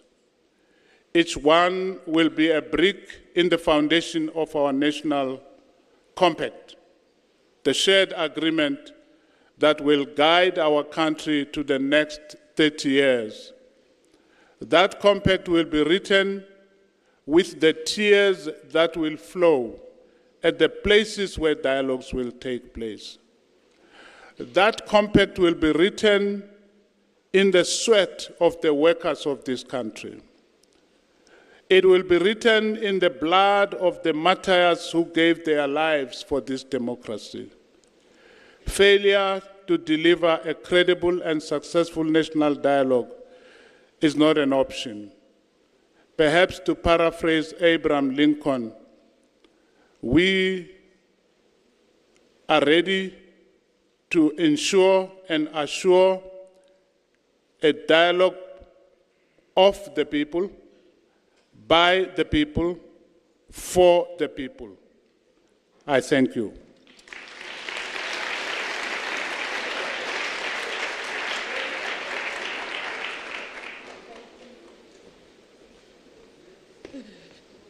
Thank you very much, Prof, for that hearty call to action. As a villager of the Maragala people of Rasikukune, it gives me great joy to know that once again, Khoro will become a gathering for dialogue. And that's why we speak of memory, because we know who we are, we know of whom we are. And it's for that reason that indeed this clarion call must be carried by all of us. There's only one item that stands between us and lunch, and that is a panel that is going to interrogate a number of issues, looking particularly at the lessons that we can learn from other countries that have engaged in this process.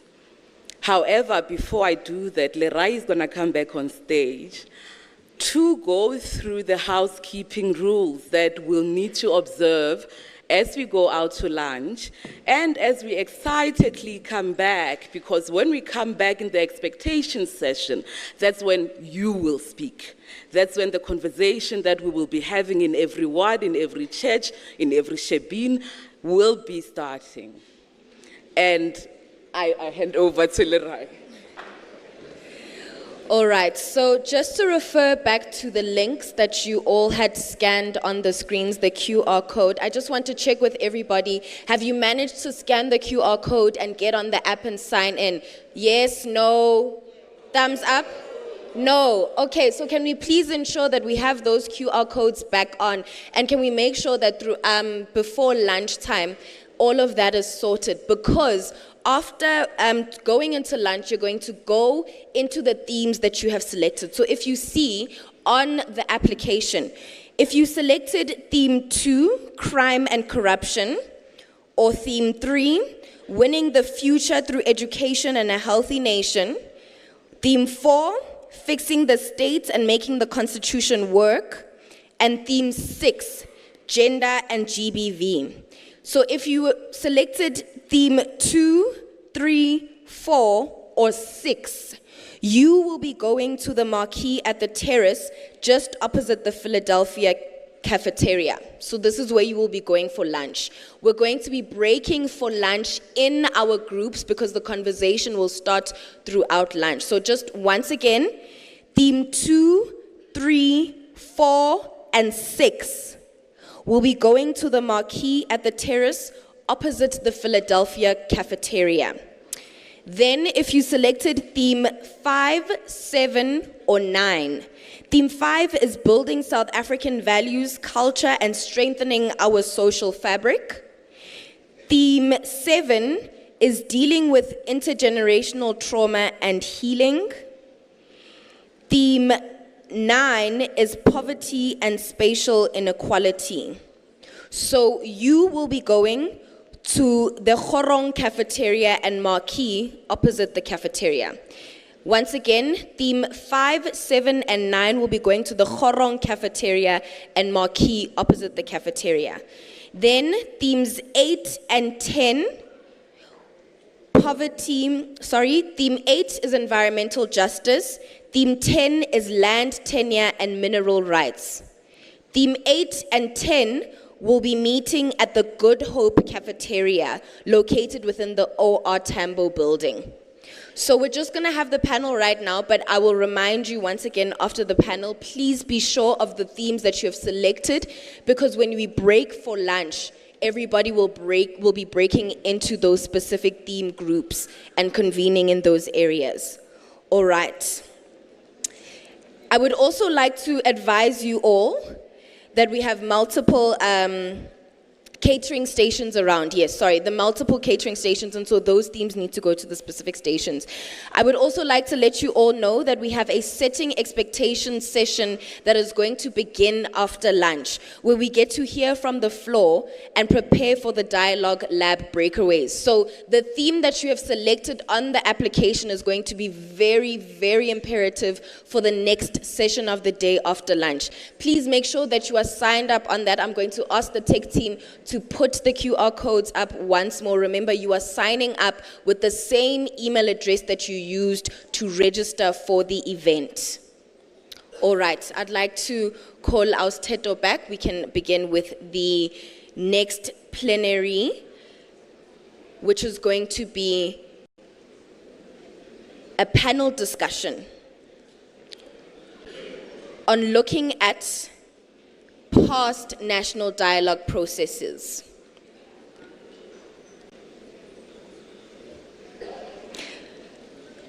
As Teto comes back to moderate the conversation, I would like to call on our panel. On the panel. I'm done again.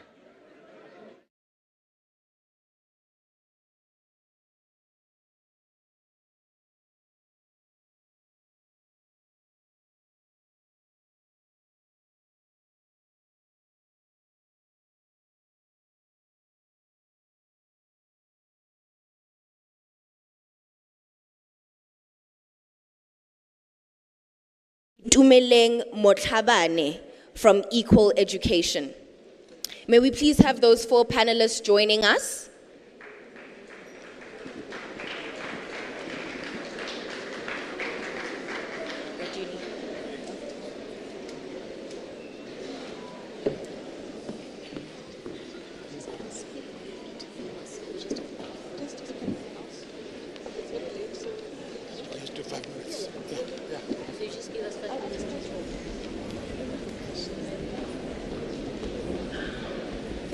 Thank you so much, colleagues.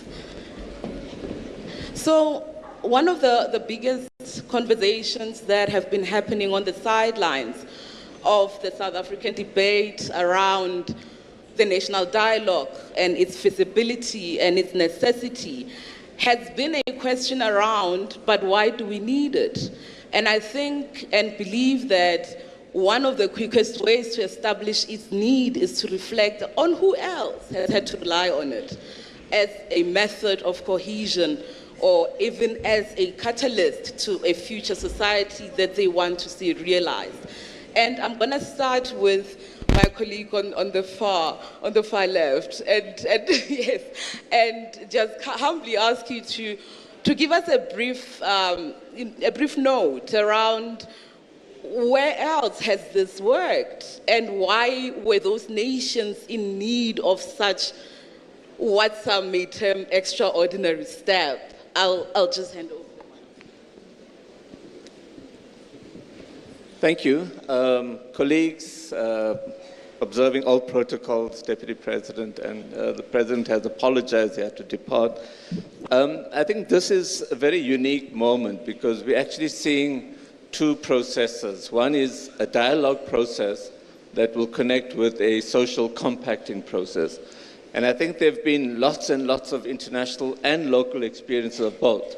So if you look at international experiences, I want to refer you to an article that Eddie Maloka wrote, where he spoke about 3 different forms that national dialogues have taken, like the West African, post-colonial. You also had in Ethiopia dialogues around reconciliation and so forth. He described ourselves, South Africa, as being in a pothole crisis where we are stuck and we're unable to move ahead. And I think this is the moment that we really need to look at how we take it future. So that's on the dialogue side. On the social, and then our experiences, colleagues have already referred to that, the Freedom Charter, the attempts at arriving at the National Peace Accord, the Constitution, the NDP. On the social compact,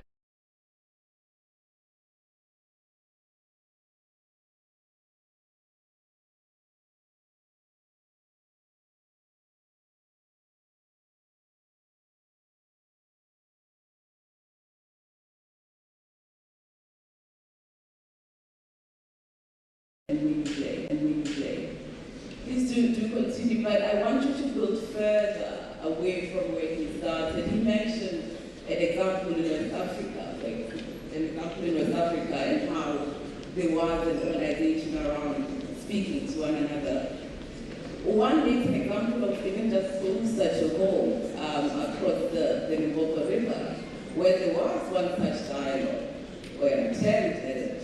What can we learn from those experiences? Already generally, being civil society, I will go a bit of script because I was really asked to come and not just to talk about the countries, but I am here to call for an approach that we need to consider as we get into the dialogue. And I was looking, it was when I was a young psychologist at 26, that I have been saying the same message. Actually, in the Premier's office, they used to call me Usiswe Wound, because that's the work that I do. I have been saying that unless as South Africa we learn how to deal with our woundedness and integrate it in everything that we do, we will continue seeing this paradox where there is a mismatch between our intentions and our outcomes. So what I want to propose, 26 years later, I come today not just speaking, I actually, if I could stand, I would do that, because I feel I have spoken it in so many places, and I feel that we have not fully, sorry guys, because I feel this is my last appeal to talk, and if we do not hear it now, we will never hear it.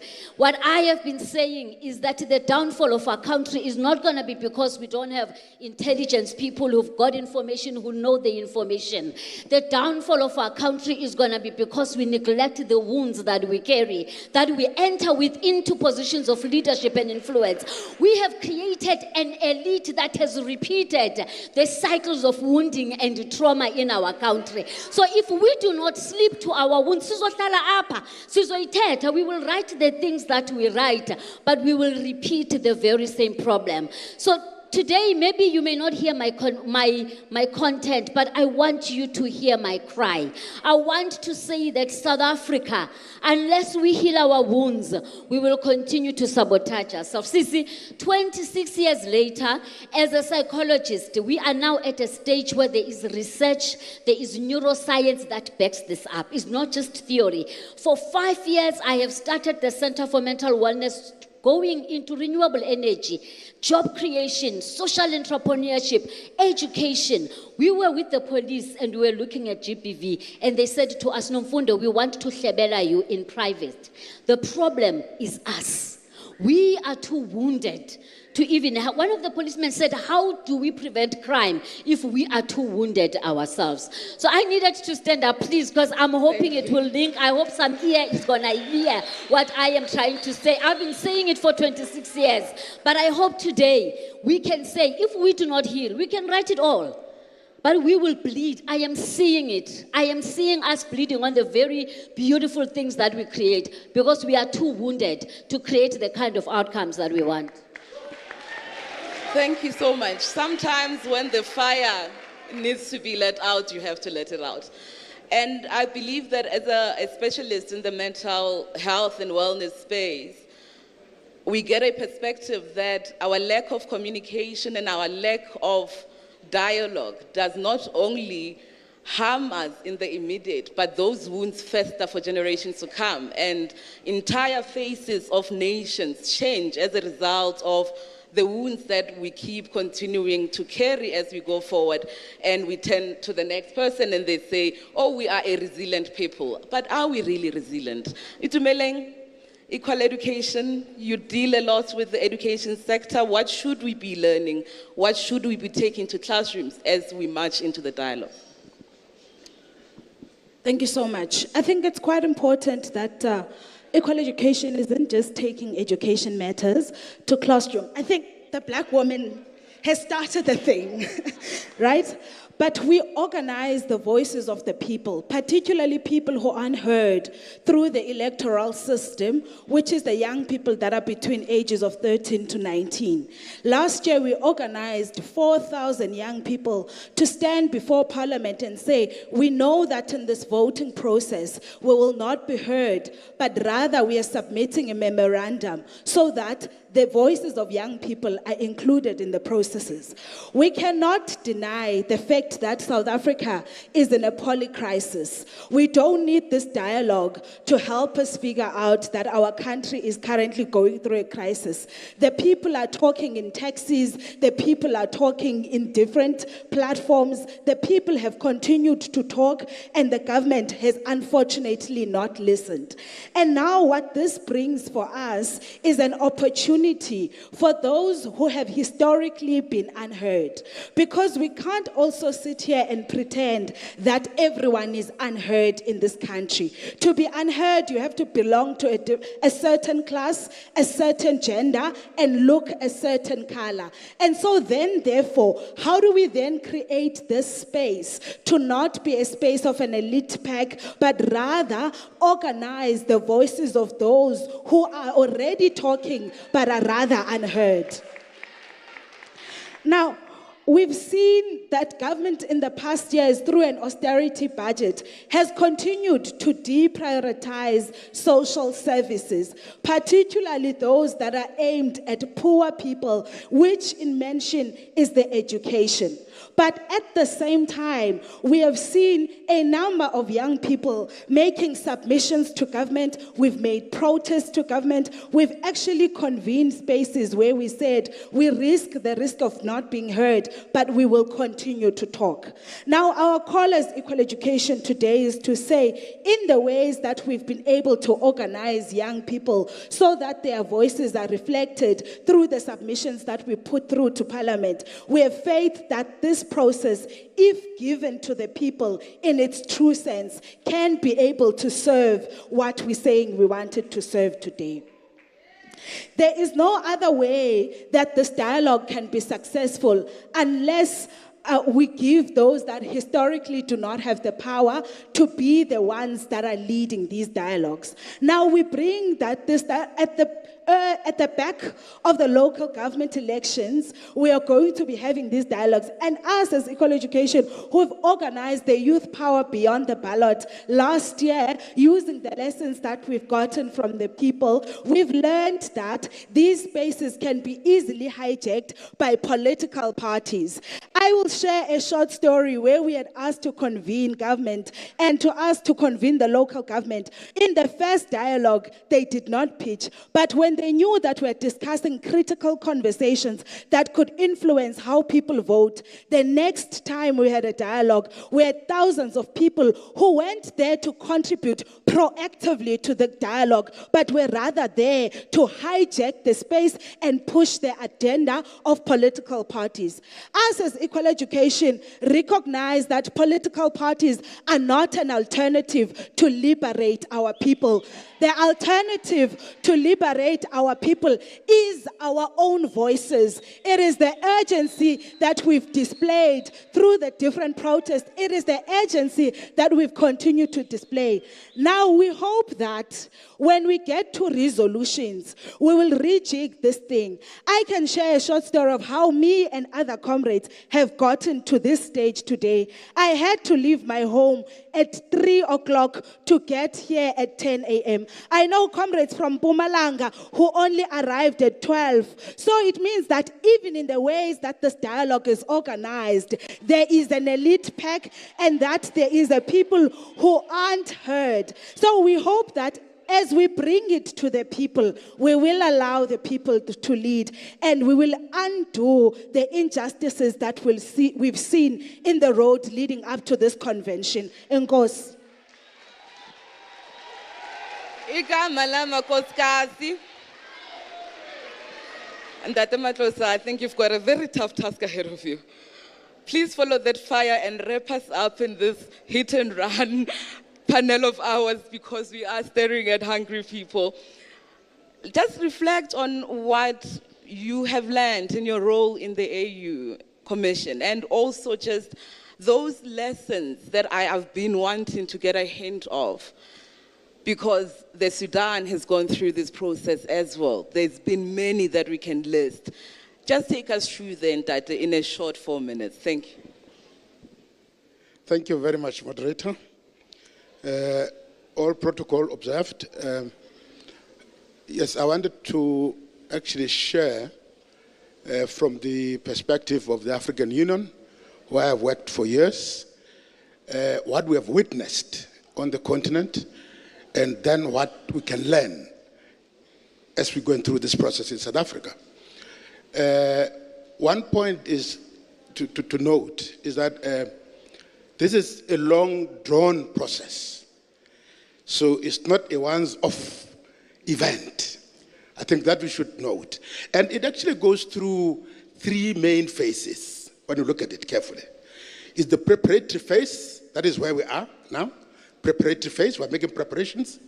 There's the process phase, where we now get into the real dialogue itself, after the preparatory stage. Then finally, we have implementation. Because after the process, we're going to have agreements on why we agree, and probably even a program of action. Then we implement, we monitor, we evaluate, we report. So those are the three main stages of a national dialogue from the African continent. Now, the example that I want to share, because we don't have a lot of time, that I think we should learn from. There are a whole host of other countries that have gone through a more or less similar process. But I would like to just pick Kenya. Kenya in East Africa. In 2007 and 2008, went through a major political crisis arising out of electoral violence. And at that point, then the African Union then intervened, because Kenya is a member state of the African Union, intervened and set up a panel of, eminent panel group that worked with the government and peoples of Kenya to resolve their problem. And that also led to the new constitution of Kenya being adopted after the 2008 elections. And since that time, Kenya has had probably about three elections since 2008. They have not had the level of violence that they witnessed in 2007. Therefore, with those in mind, I think we can learn lessons from other countries as we go into this process in South Africa and see what works and what has not worked. Now, in conclusion, moderator, since we don't have a lot of time, maybe we can just highlight about 5 lessons that we can draw from the African continent. One is the process must of necessity be people-centered. That's important. It must be people-centered and it must be inclusive, 1. 2, the process must also be driven by a well-defined agenda. Well-defined agenda with issues agreed upon by a multiplicity of stakeholders. So it shouldn't be seen as if it is driving a particularistic agenda of a political nature, of whatever nature. 2. 3, there has to be a legal anchoring of the dialogue outcomes. They have to have legal grounding. They shouldn't just be talk shop. There has to be a legal grounding of the process. 4, there has to be an independent and respected convener. There has to be an independent and respected convener to facilitate the dialogue. And we're told that there are 2 conveners to do this in this case. Finally, we certainly need some kind of regional and international scaffolding. In other words, the SADC, South Africa is a member state of SADC. SADC must have a role of some sort to play.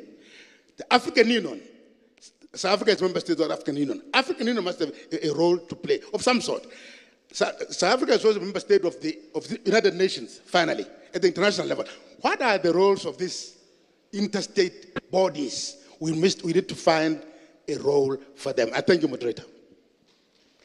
And because you raise such important issues, we will not conclude here. I have to ask this because it's important to do so. In the context of a country like ours, where the trust deficit is as wide as we know it to be, how do we have that conversation? And I'm coming to you because you understand the psychoanalysis of this country better than most of us here. Thank you very much. I'm back to my professional self now. I needed to bring the cry. So I think for me, there's really a few things that we need to understand. I think the first one, I would like to ask that we bring the knowledge that we now have from neuroscience around how our brains work.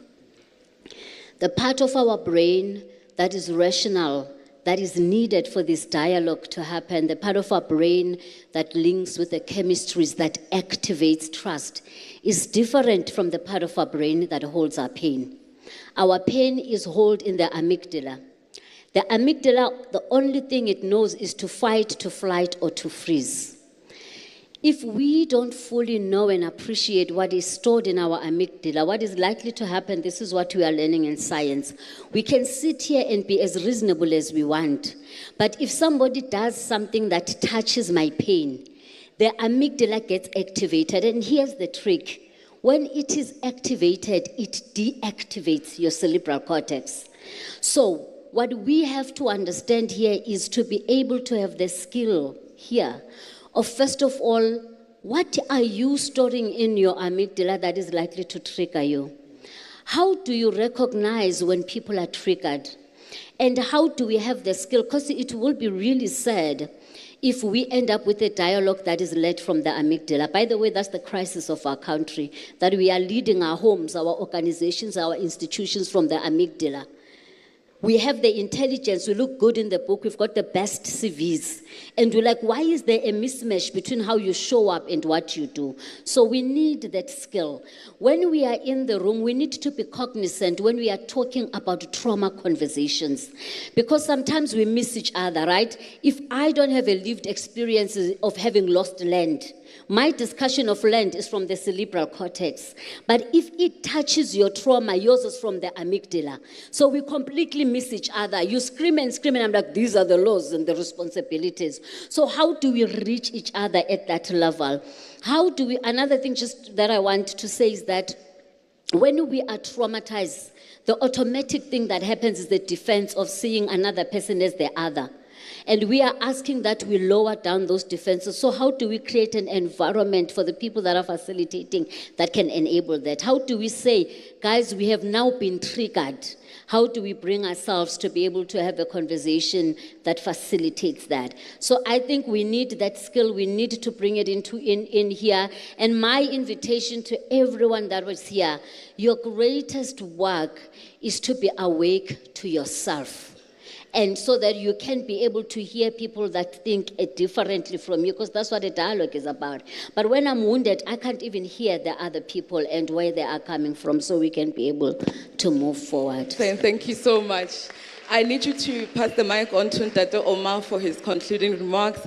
And we just want you specifically, as the organization that brought us the Skorokoro scenario, tell us how we take all of these conversations that we've had moving on forward to have not only just the national dialogue, but one that brings us the urgent attention to the challenges that we have and brings the trust and healing that we need as a nation. Thank you, and thank you for reminding us about the scenarios. So I think one of the ones that I know the president likes a lot, and he quoted it extensively after last year's elections in his opening of parliament, and that's called the weaver work scenario. And the weaver bird builds this huge nest that can last up to 100 years. And he said that that's the kind of cooperative nation we need. So I like that image. And it's not your normal weaver that you find in the garden variety, but it's the ones you find in the Kalahari. It can withstand cold weather, it can withstand wind, etc. That's what we need to build from this. So in doing that, I think just to reiterate what the President said, that we need to put the interests of the nation first. We should avoid grandstanding. We should make sure that we are inclusive, that we're building consensus, and that we are willing to compromise, we're willing to listen. In that way, we can build this cooperative nation. Thank you. Wonderful, thank you so much. And before I give you back your freedom, I want to express my gratitude to my excellent panel. Even given the time constraints, I believe that the message landed quite well. I'm going to call back onto the stage Lerayo, who is going to give you the final marching orders before we go out to lunch. Thank you so much for your attention.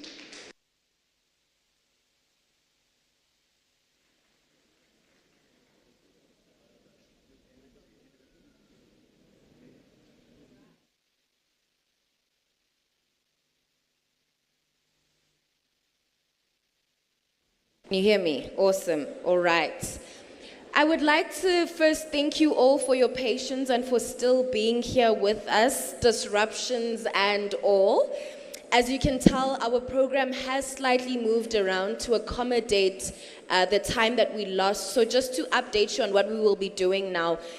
Before we break for lunch at 1:30, so that's going to be in the next 20 minutes time, we're going to have a session that is going to continue from the panel that we have just had. So I'd like to please call on Janelle and Mazibuko from the organizing committee to please join me on stage. They're going to be defining the expectations and outcomes of the national dialogue. So this is going to be just a quick session to echo the panel that we've just had. And they're going to be covering the journey to the National Convention, setting our expectations, as well as introducing the dialogue labs. Do we have Janelle and Mazibuko nearby? Thank you so much.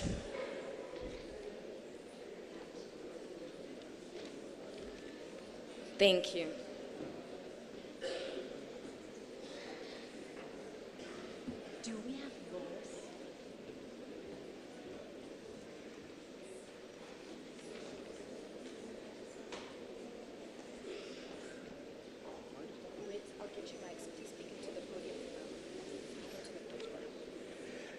Good afternoon, everyone. My name is Mazibuko Jaha from the Zabalaza Pathways Institute, also a member of the organizing committee for the convention. Before we go ahead, let Janelle introduce herself. Good day, everyone. Janelle Nadir. I'm from NNI Dialogue Institute and the No Name Initiative. And thank you for bearing with us, because once lunch is announced, you lose a room, and that you are still sitting here now for another 20 minutes. We thank you deeply. What we are doing is to effect a transition where the convention is now being handed over to you as the delegates. And there's a number of things which we want to do in that regard. Obviously, all of us have concerns about the state of our country, but we want to start elsewhere. What excites us about our country? What excites us about this dialogue process? What excites us about the idea of looking at each other in the eye and finding solutions? Further, we also want to explore what frustrations we are experiencing and how do we want those frustrations to be at the center of the dialogue process.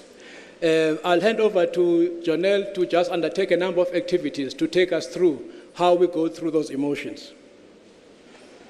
We were hoping to move around, so we're a little bit stuck with this podium right now.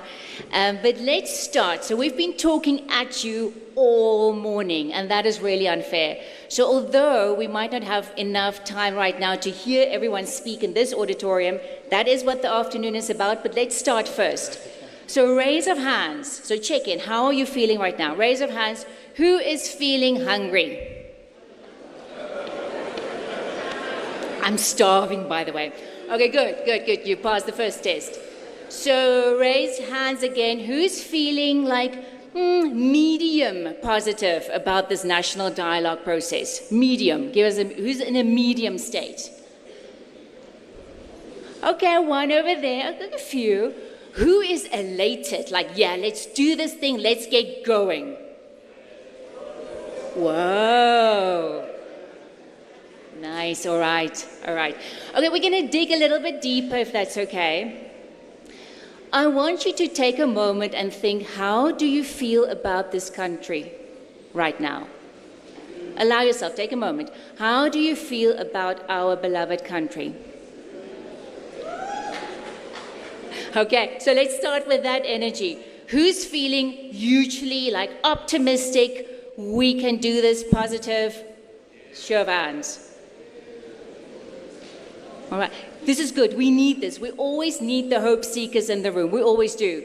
Who's feeling quite frustrated? For different reasons. Who's feeling a bit frustrated? All right. Again, getting about 30%. Go one level deeper. Who's actually feeling, at the core of their psyche, quite angry? quite angry about whatever, whether it's injustices, things not happening, things not moving, whatever is true for you. Who's feeling actually a bit angry? And really, let's be honest. Yeah. So what we are doing now is just to start validating the emotions in the room. We're not going to work with it right now, right? But just look around at how people were judging where they were at. And as our previous speakers so beautifully explained, if we don't start understanding where we are with our emotions, we often cannot have the dialogue we want to have. So we need to make it part of the dialogue. Starting to track, how am I feeling? Am I actually triggered? How do I de-trigger right now to have this conversation with you and still validate how I feel?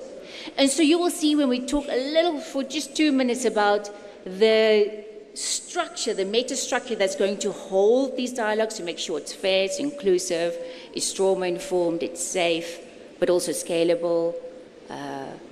Then you will see that we need a structure to have the deep, meaningful conversations in a safe way. So I'm going to pause here because we also want to leave you with a little bit of a dream. As Jonelle just said, we want to use this moment to also dream. So, as we dialogue, let us dream. Close your eyes if you want. Let us travel in our imaginations. Let us imagine a different country. The worries we have been resolved. We have healed, we have rebuilt, we have transformed. Anyone who's opposed to that kind of dreaming? Anyone who's opposed to a dream that resolves our nightmares? Any hands? So indeed, that's the purpose of a national dialogue process. But the way we want to do this is to impact beyond dialoguing, because at times the word dialogue is interpreted in a way which means talk shop, we talk, but actually we don't develop impact, we don't develop solutions. So in the dreaming that we will be doing through the dialogue process, a lot of it is about developing impact, bringing real change, bringing concrete solutions. I want to ask everyone to pull out a leaflet from the conference packs, which is just a single page leaflet. I want to refer to it as we go along. So it's in your bag, if you want to grab that now. So, from the previous panel, from what Sis Nomfundo was saying, we've tried to apply what she was saying in this leaflet. There is a section in the leaflet which talks about dialogue principles. Basically, those dialogue principles which are being proposed as part of our process are very important. The first set of principles is about the practices we propose we should follow in the dialogue process. Listening to each other, respecting each other, even if we disagree strongly, and part of that respect is staying curious. Suspending our immediate triggers, finding a way to let go of the need to be right, finding a way to always want to prove oneself, but at the same time, as we are grappling with that, having the ability to voice what we feel and how we want to do it. So we will experiment with this approach in the dialogue labs that will follow in the afternoon. But we believe that these principles, these practices, and what follows in the rest of that leaflet, what to avoid, and tips for good communication, will lay a strong foundation of how we can do it. Jonelle? So we quickly want you to grab your phone and see if you can get that code. We might need to make it slightly bigger, but we want to see if you can get that code, that QR code on your phone. And if you have, just give us a thumbs up. We just want to see if it's going to work. If it doesn't, don't worry about it. Let's just see. So quickly get your phones out. I should stand away from you. Okay, give us a thumbs up. Who could access that? Ooh, it's working over here. So everyone, have a quick go. It's the last thing you're going to do before a beautiful lunch. So thumbs up that side of the room. Are you getting the QR code? No? Do you need it to be bigger? Can we get it bigger or not possible? I'm looking at our amazing tech people at the back. Let's make it bigger if you can.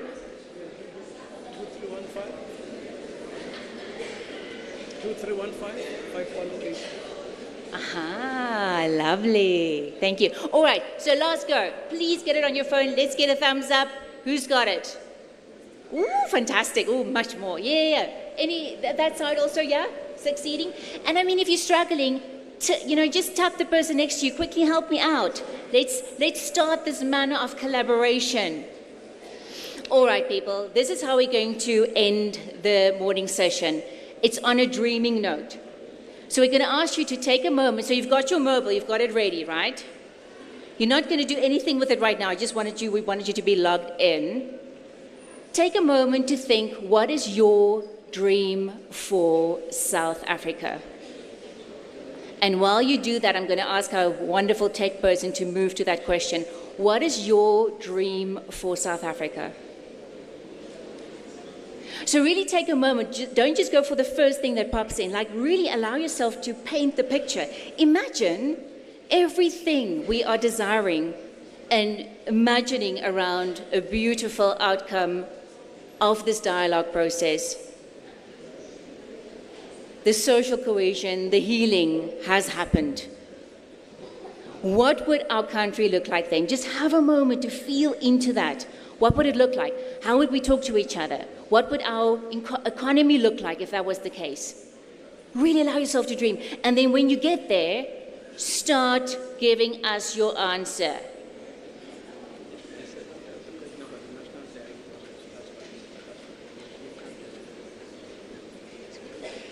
What is your dream? So, okay, yes, either for the national dialogue process, but go a bit wider even, for South Africa, for this country. What is your dream? And that often helps us to get out of that trigger state that our previous speakers were referring to. It helps us not to be here on that linear place where we are connected to our woundedness, but to see beyond where we are right now. So let's see what's coming through. Masibuko, do you want to share a few things you see?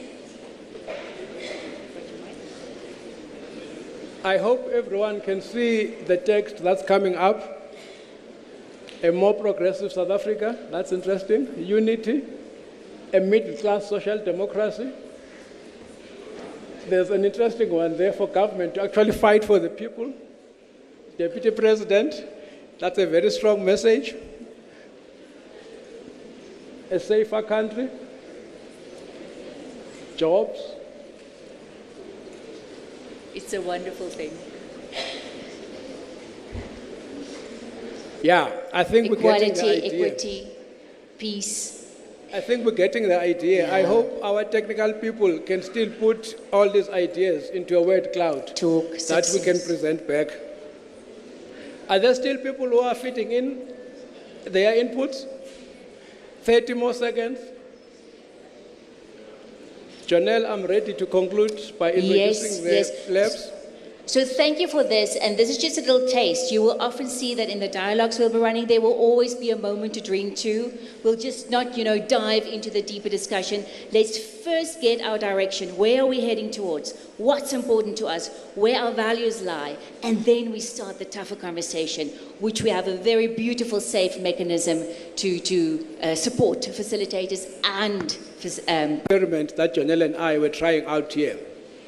So there are 10 themes that have been identified, from the first theme, focusing on the economy, all the way to crime, to gender and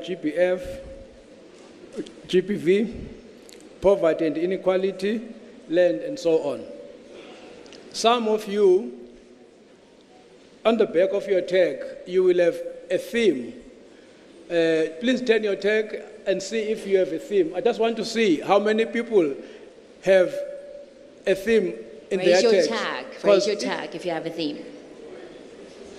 Okay, it seems that it's a small number. So the challenge we have is that we do not want everyone going to what would be popular topics. I guess the economy would be one popular topic. So we try and ask people to distribute themselves evenly, average about 100 per dialogue lab. That's the first task. Then secondly, the purpose of these labs is to present the proposed modalities that will be followed. So what that means is that if your theme is the economy, rather than saying this is the economic crisis, these are the solutions, this is my policy of participation that I envisaged. So in what the facilitators present as the proposed modalities, what is weak, what does not work, what can work better. So it's going to be difficult, but let me give you an example. Someone from a mining affected community may say, the issues in my community are A, B, and C. Then the task of the facilitator is to say, how does that reality of that community relate to a wider topic? How does it become a question for discussion by society as a whole? I know it's going to be a bit tricky because normally most of us who go to conferences, we go to conferences to resolve particular thematic areas. But in this instance, our approach is to say, here are proposed priorities in terms of the 10 thematic areas. And in each thematic area, what are the key issues that society should discuss? What is the proposed methodology for the public dialogue process? But also importantly, I think all the thematic dialogue labs also have a challenge to say there are other areas which have been missed out by the 10 areas which have been identified. So there's also an opportunity for that, to identify additional areas for the dialogue process that will be oncoming. I'll stop there, Jonelle, and you take over. All right. So just to recap, when you hit your dialogue labs, please note what the values are of this process. Please honor those. Please note what the principles are. Your facilitators will go through that with you. It's really cool, like ways to also de-escalate and what to do in a triggered situation. And so if you have a theme, great. That is the place where you are going. Note that now. Also, your lunch will be close to that place, and ushers will be taking you there. All right, there will be people showing you what direction to go and also to get your lunch there by your dialogue lab. There are a few questions, Jonelle. And so, where are the questions? Let's start here. I'll come.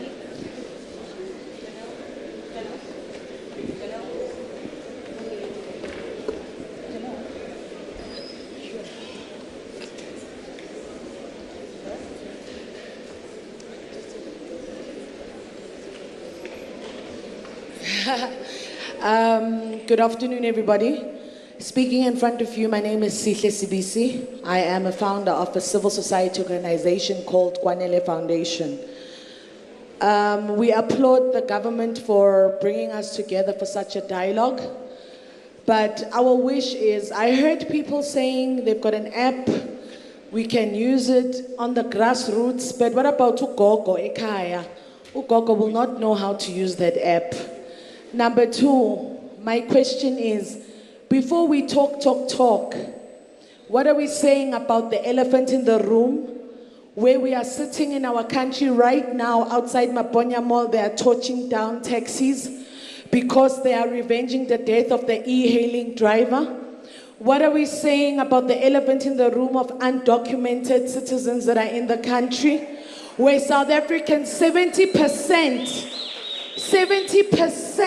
of the files in our local clinics belong to non-South African citizens? I would personally like to not own a medical aid, but I'm subjected to own one because the clinics are full. What are we saying if the president of Tanzania can say spaza shops, saloons, everything belongs to the Tanzanian nation? Why is South Africa not making that stance? I had hoped that our Honorable Cyril Ramaphosa was going to emphasize on that. South Africa, we are broken. And yes, we are speaking from traumas because some of us are forced to take our kids to private schools because if a school is right across our home, they will tell us the school is full because it's full of non-South African children. Yes. Then we are now Yes. subjected to being financially crippled because our government, all you do is talk, but the implementation. Thank you so much to the speaker. Finally, my question I'm going to ask you is, to wrap it up. in our groups that you are going to put us in, will the entire cabinet that we see here be part of the plenary? Or are you guys going to leave us to discuss on our own and we come up with our own solutions, which then means there's no point of us having this discussion because you will not hear what we are saying. We are the foot soldiers. We are on the ground. All of you here have bodyguards. We don't have bodyguards. We had a colleague who came here from 3 a.m. in the morning. All right, we are thank you foot so soldiers. much. We know what's happening on the ground. And if you say it's a national dialogue for us, you can't shut us down. It's sad that you are here because 2026 elections are coming. So you're trying to buy our silence. All right, thank you so much. Let's give that a hand. And then I'm just going to pause here because this is what we want. This is the dialogue we have been called to do. We are in plenary. We're not going to go into dialogue now because I'm going to give you the reason. This is not a dialogue. I have a question, ma'am. You I have may a question. answer- No, I have a question before anybody. Excuse me. Listen. No, excuse me. We will- Excuse me. First, you need to read the pedagogy of the oppressed. This process must be dialogical. It must not be one-sided. You don't come to talk down on us here. Number one. Number two, we are 4 members of the Rastafari community here. We are all bundled up into one theme. We represent a nation of Rastafari of 3 million South African Rastafarians. We can't go under one theme. We have issues that cut across everything that needs to be dialogued here. You don't decide for us. Nothing for us without us. Simple as that. And for the last time, this is a dialogue. Spend more time listening to us than telling us what to do. Stop talking down on us.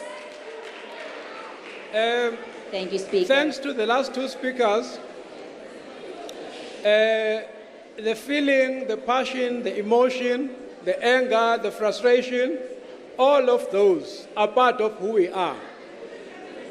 They are part of the dialogue. They are part of the process. There'll be awkwardness, there'll be discomfort, there will be all of these things. So now, what needs to happen if we are to take all of those energies somewhere is to ensure that there's a manageable process where all of these things have a place to land, to be processed and to be harnessed from negative energy to positive energy. That really solves our issues. It's not going to happen in one plenary session. It's not going to happen because we raise things in a particular way. What I'm appealing for, therefore, is that we trust in the process. These 10 themes are exactly, these thematic labs are exactly the platforms where we zoom in deeper to frame the questions. One person may have a perspective on why there's a health crisis. Someone else will have another perspective. We may think, yes, there's a big unemployment crisis, which we all agree on, but how does it affect people differently? How do we get to the fine texture of that? A big hall like this is not going necessarily to take us there. So the process that we're asking that we follow is exactly a process, Mr. Rastafarian, which will enable all of us to talk. Yes. So if we go to those 10 thematic areas as different groups, we will get a chance to talk. And then afterwards, tomorrow, we will come back and bring a report. And afterwards, there's a proposal for a deep process of thousands of dialogues where we can call in the Deputy President, where we can call in the government ministers, the MECs, the mayors, and so on, so that they can be accountable. So that's a long process, colleagues. And importantly, This is only the first convention. It is the kick-off of the national dialogue process. It is not the main substance of the national dialogue process. Let's keep that in mind. Let's not feel that this opportunity is the one opportunity I can get Deputy President to listen to my anger. There's a 9-month process that has been laid out. And what we're shaping is exactly a vessel where all of us, as leaders of our sectors, take society forward through a process of dialogue that's deep, that's proper, that enables listening to each other and finding solutions. That's So my we appeal, thank colleagues. Thank you. We thank you for your dialogue and continue the dialogue after lunch. Please, please, that's what we're here. I don't know if that helps. Colleagues, comrades, and friends, we will be back at 2:45. That is 14:45. Thank you so much. Thank you, everyone. Listen, have a good lunch. the government has not kept its commitment. They are liars.